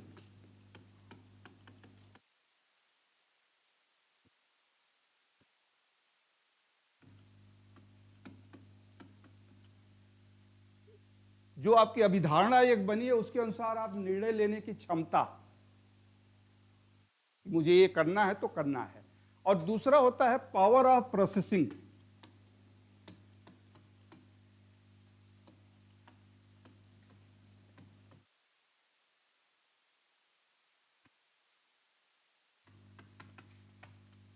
power of processing का मतलब हुआ प्रक्रिया पूर्ण करने की शक्ति. पावर ऑफ प्रोसेसिंग, प्रक्रिया पूर्ण करने की शक्ति. विवेकशील व्यक्ति जो शुरू करेगा उसको अंत तक ले जाएगा. और कंसेप्चुअल डिसीजन यानी एक तर्क संगत वो निर्णय लेगा. अपनी एक अभिधारणा उसके अंदर बन जाती है कि हाँ निर्णय कैसे लेना है जो सबको सर्वमान्य हो. और जो हम काम शुरू करते हैं ये समापन तक कैसे पहुंचे. ऐसे व्यक्ति कल्पनाशील होते, मैंने कहा, जो इनका थिंकिंग पावर है, थिंकिंग पावर की जो आइडिया जनरेट होती है उस आइडिया को अपने इंटेलिजेंस से जोड़ते हैं.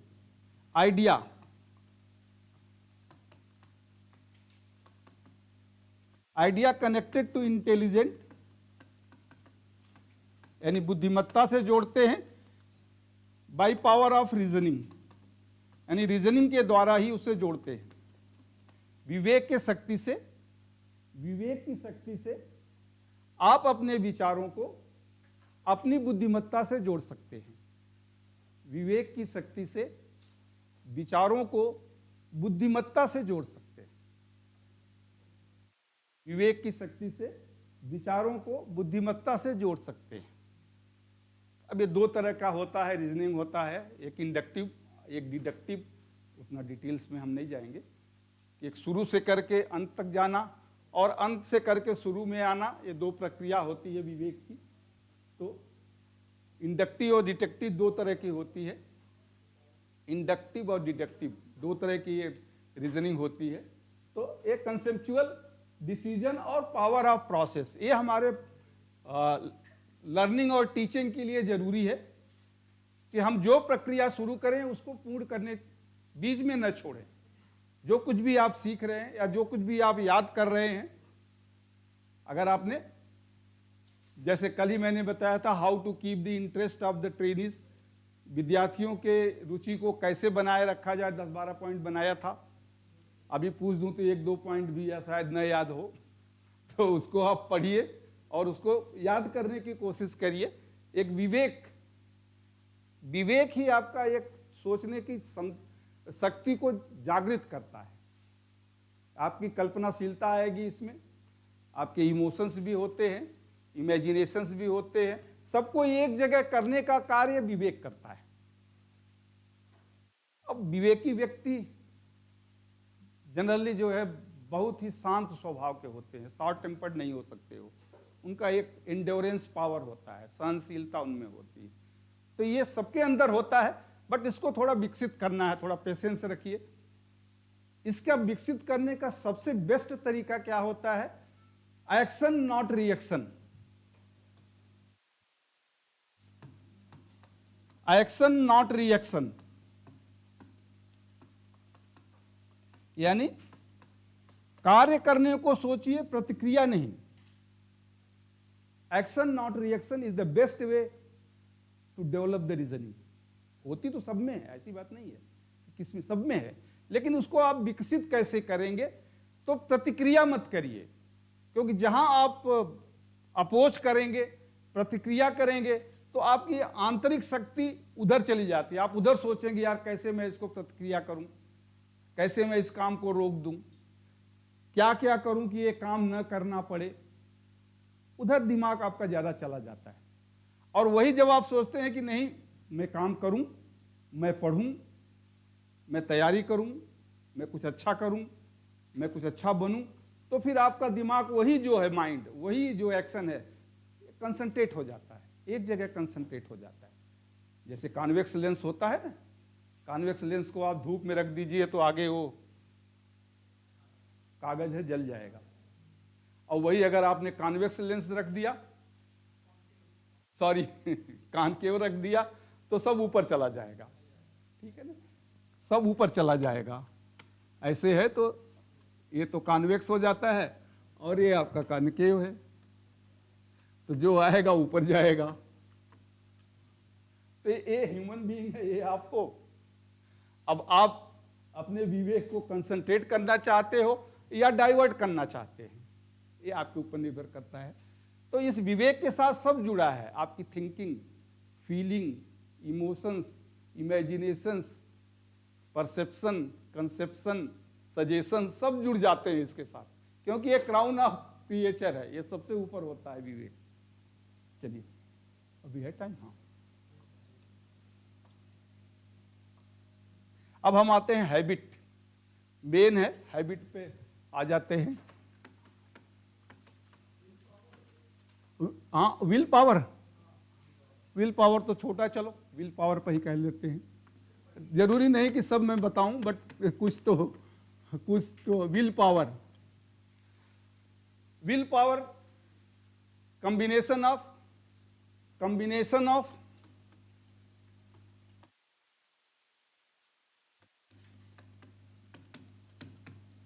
combination of conation and cognitive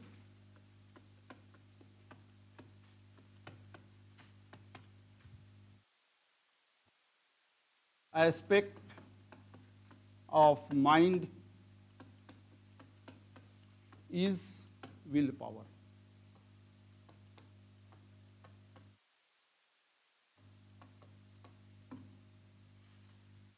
Combination of conation and cognitive aspects of mind is willpower.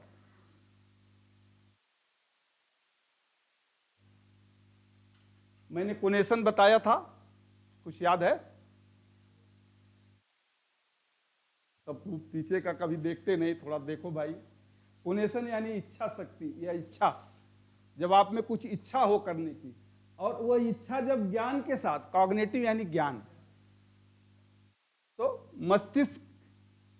मस्तिष्क में इच्छा और ज्ञान का मिश्रण, मस्तिष्क में, माइंड में, मस्तिष्क में इच्छा और ज्ञान का मिश्रण आत्मबल, विल पावर उत्पन्न करता है, या आत्मबल होता है, उत्पन्न नहीं होता है। आपकी इच्छा जागृत हुई और उस इच्छा के अनुरूप आपके अंदर कार्य करने की योग्यता है, क्षमता है, तो दोनों को आप मिला देंगे तो आपका वो विल पावर हो जाता है।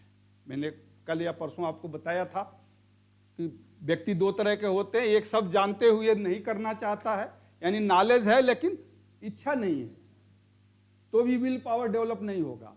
लेकिन इच्छा है लेकिन ज्ञान नहीं है, तब भी नहीं डेवलप होगा। तो आपका विल पावर के लिए ये दोनों चीजें जरूरी होती हैं कि आप में इच्छा भी हो कि मुझे करना है, और जो करना है उसका ज्ञान भी हो, तो तभी ये विल पावर या इच्छा शक्ति या आत्मबल जिसे हम कहते हैं, ये डेवलप होता है।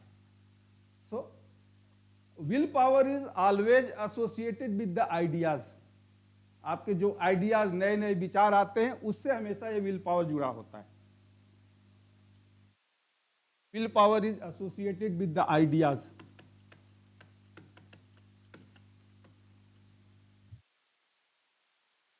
Will power is always associated with the idea, यानी ये विचारों के साथ जुड़ा होता है। Will power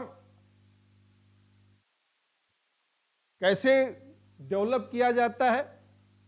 will power develop करने के लिए एक संकल्प बहुत जरूरी है, संकल्प की शक्ति। संकल्प को क्या कहेंगे अंग्रेजी में? मैंने कितनी बार आपको बताया है?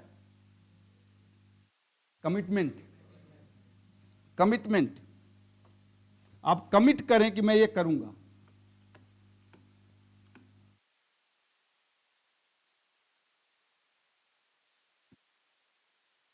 कमिटमेंट। पंडित जी जब पूजा कराते हैं ना, बच्चा संकल्प ले लो, देना मत। संकल्प ले लो, आप देना मत। मैं मांग नहीं रहा हूं कुछ, लेकिन संकल्प तो ले लो। कोई संकल्प लेके देता नहीं है पंडित जी को। संकल्प ले लो। तो जब आप संकल्प करते हो तो आपके अंदर का जो विल पावर, यानी आपका ज्ञान और इच्छा दोनों एक जगह होती है, यानी विल पावर डेवलप होता है। जब विल पावर होता है तो करे जाता है। जब करे जाता है तब आपको एक डायरेक्शन, एक दिशा मिलती है कि मुझे क्या करना है। हिम्मत ना हारिए बिसारिए न राम को। तो हिम्मत जब आपके अंदर आती है तो कहीं ना कहीं से कुछ ना कुछ आपको दिशा मिलती है, कार्य करेगा। लेकिन उसके लिए आपको संकल्प करना पड़ेगा कि मुझे ये करना है। मुझे पढ़ना है तो पढ़ना है, 1 घंटे पढ़ना है, 2 घंटे। अब कितने घंटे आप पढ़ते हैं 24 घंटे में, पता नहीं। टाइम मैनेजमेंट में आएंगे तो हम बताएंगे कि 24 घंटे में हम क्या क्या करते हैं। सब कुछ करते हैं, पढ़ने को छोड़कर नहीं। पढ़ते भी हैं, कभी किताब खोलते हैं हॉस्टल में। आवाज तो नहीं निकल रही है या तो भूख लग गई है तो ठीक है, ये नहीं कि आपको केवल पीओटी का ही पढ़ना है, आपको टेक्निकल पढ़ना है, आपको आगे बढ़ना है। आपके ऐसी अवस्था भी नहीं कि इसके बाद, देखिए हम कहते हैं ना कि हाई स्कूल के बाद इंटर करना है, इंटर के बाद बीए एमए पीएचडी करना है। लेकिन आईटीआई डिप्लोमा या इंजीनियरिंग कर लिया तो उसके बाद लगता है कि यार अब हमें नौकरी करना है, अब उसके बाद आगे पढ़ना नहीं है। तब इसके बाद आपको पढ़ना नहीं है, ठीक है, नहीं होगा, आप किसी कोर्स में ज्वाइन कर सकते हो। लेकिन इसके बाद आपको कोई ना कोई वैकेशन, कोई ना कोई काम ढूंढना है। तो उसके लिए तो पढ़ना, कुछ सोचना पड़ेगा ना कि क्या करना है, क्या आपकी शक्ति है, क्या आपकी क्षमता है, एटीट्यूड, एप्टीट्यूड, एबिलिटी। तो ये जो साइकोलॉजी के 15-20 पॉइंट्स हैं, इनको आप कुछ न कुछ, केवल ऐसा नहीं कि बता दिया गया, उपदेश दे दिया गया, ऐसा नहीं। कोशिश करिए, कोशिश करेंगे तो कुछ भी हो सकता है। अब पीओटी मुझे कहा गया 10 साल 15 साल पहले, मेरे डायरेक्टर ने जबरदस्ती मेरे ऊपर डाल दिया पढ़ाओ। तो जब मैंने पढ़ाना शुरू किया तो धीरे धीरे मुझे इंटरेस्ट आ गया कि चलो यार सीख ही लेता हूँ पीओटी क्या होता है, तो पढ़ाने लगा। तो इसीलिए पहले आपको इंटरेस्ट नहीं आएगा, लेकिन कोई काम अब जब आप शुरू कर दोगे, 1 घंटा पढ़ोगे, 2 घंटा पढ़ोगे। अब शाम को जो लोग बैठते हैं वो भूलते हैं, वो फोन करके बुला लेते हैं, अरे आ जाओ यार 6 तो बज गया, कब आओगे। तो उसी तरह से जो पढ़ने वाले हैं, जब समय हो जाएगा तो पढ़ने बैठ जाएंगे, समय हो जाएगा तो पूजा पे बैठ जाएंगे। तो ये जरूरी है कि आपके अंदर एक कमिटमेंट हो, और कमिटमेंट होगा तभी विल पावर डेवलप होगा, बिना उसके नहीं। बिना उसके तो डेवलप हो ही नहीं सकता। जब आप संकल्प ले लेते हो कि मुझे करना है, अभी आप सभी लोग संकल्प ले लो कि मुझे क्या करना है, 6 महीने बाद क्या बनना है, क्या मैं अचीव कर लूंगा, किस पोस्ट पे रहूंगा, तो ठीक है, वो नहीं तो उससे थोड़ा नीचे, लेकिन रहेंगे, सफल तो होंगे। तो ये commitments implies for the commitment is the source of the will power, एक शक्ति होती है। कहते हैं ना कि जब कोई डर लगता है हमें या कोई होता है तो हम हनुमान चालीसा पढ़ने से क्या हनुमान जी आ जाते हैं, लेकिन एक आंतरिक शक्ति तो मिल जाती है ना। तो उसी तरह से जब आप संकल्प ले लेते हैं तो आपके जितनी भी शक्तियां हैं, आपका कमिटमेंट है, सॉरी आपका करेज है, आपके कन्विक्शंस हैं, आपके कैरेक्टर्स हैं, सब एक जगह हो जाते हैं, comes together and they help you.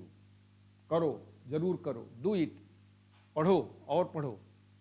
तो जब आगे आप बढ़ेंगे, लेकिन आप किताब तो खोलो भाई देखो तो उसको क्या लिखा है। बिना पढ़े केवल उसको बस प्रणाम करने से तो मिलेगा नहीं, उसको सीखना पड़ेगा। चलिए यार, चलिए 1-2 और कौन सा भाई आगे क्या है, हैं? फटीक तो सिंपल है, inability to do a work is fatigue ये इतना इंपॉर्टेंट नहीं है, ability to do a work.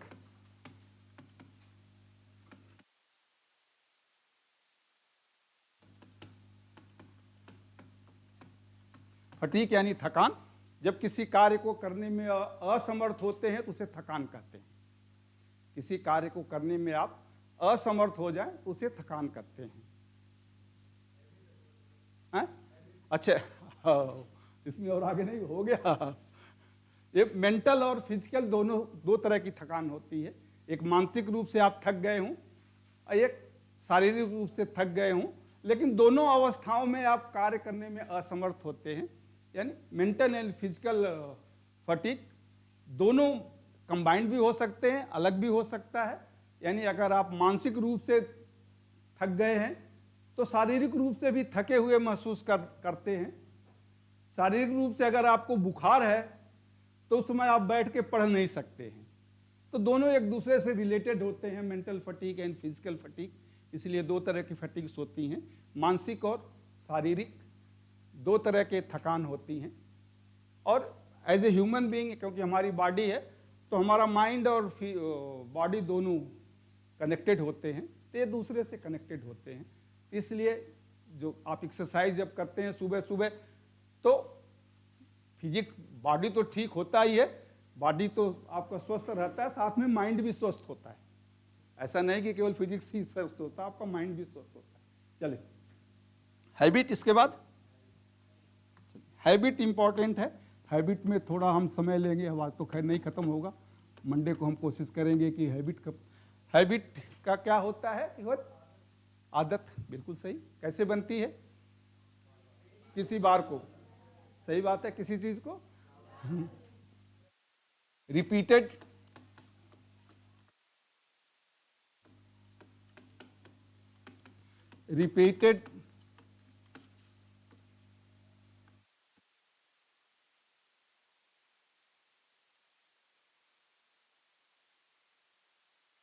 Repeated activities, ये आई है, रिपीटेड एक्टिविटीज क्रिएट्स हैबिट।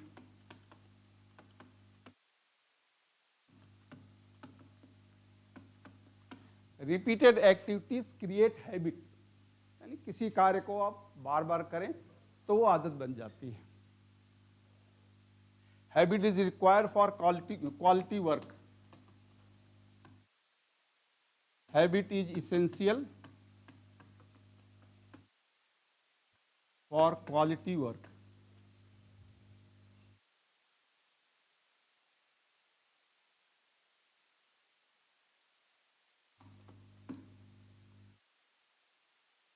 यानी गुणवत्तापूर्ण कार्य के लिए, लीजिए, गुणवत्तापूर्ण कार्य के लिए आदत जरूरी है।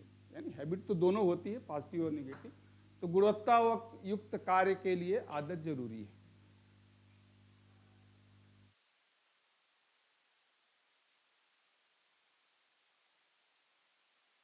पॉजिटिव हैबिट काचेज पॉजिटिव लर्निंग, इसका रिपीटेड एक्टिविटीज क्रिएट्स हैबिट, यानी किसी कार्य की पुनरावृत्ति, किसी कार्य की पुनरावृत्ति से आदत बनती है। और habit is essential for quality work, गुणवत्ता युक्त कार्य के लिए आदत जरूरी है। और सीखने के लिए सकारात्मक आदत, एक तीसरा पॉइंट आप लिख लें इसमें, सीखने के लिए सकारात्मक आदत बनाना जरूरी है। Positive habit, positive habit, positive habit helps in learning.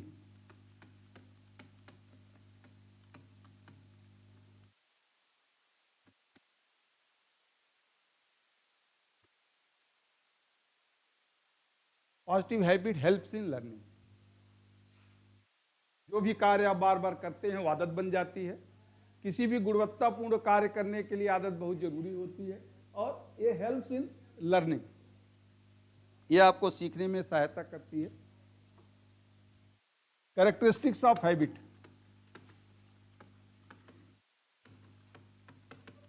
बस 5 मिनट और।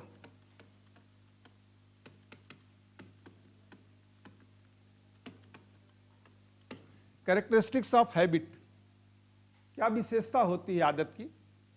आदत की क्या विशेषता होती है? यूनिफॉर्मिटी,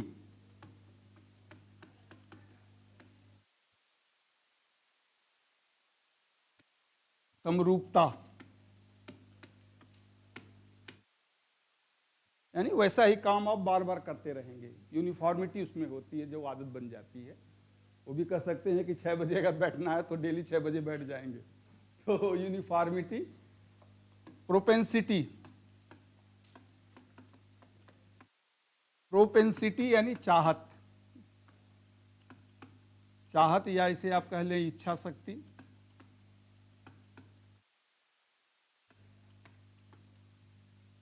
आदत बनाने के लिए भी एक इच्छा शक्ति की जरूरत होती है, चाहत, यानी किसी चीज में आपका इंटरेस्ट होगा तो बन जाती है। प्रॉम्प्टनेस,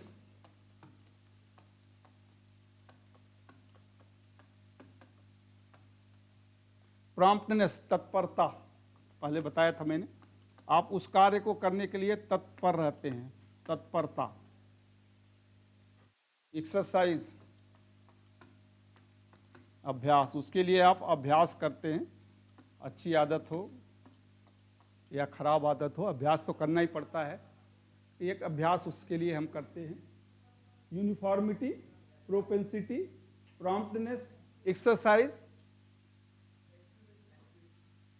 एक्यूरेसी की जरूरत तो नहीं है इसके लिए, एक्यूरेसी की जरूरत नहीं होती है आदत बनाने के लिए कि हाँ वो तो बनने के बाद आएगी ना, लेकिन बनाने के लिए तो जरूरी नहीं है ना accuracy.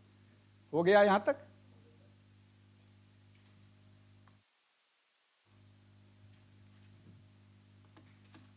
Resistance, resistance to modify,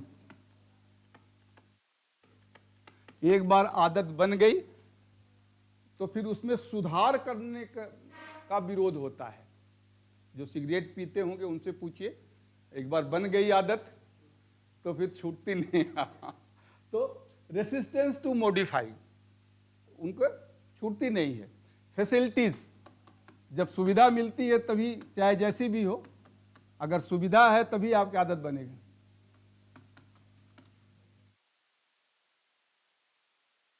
higher के लोग क्लब में जाते हैं, शाम को जाते हैं, इधर जाते हैं, तो एक सुविधा है तभी तो जाते हैं। इंटेंसिटी, तीव्रता, यानी कार्य की तीव्रता जितनी ज्यादा होगी आदत उतनी ज्यादा बनेगी, इंटेंसिटी। रिसोर्सेज, फैसिलिटीज का ही है पार्ट, लेकिन संसाधन,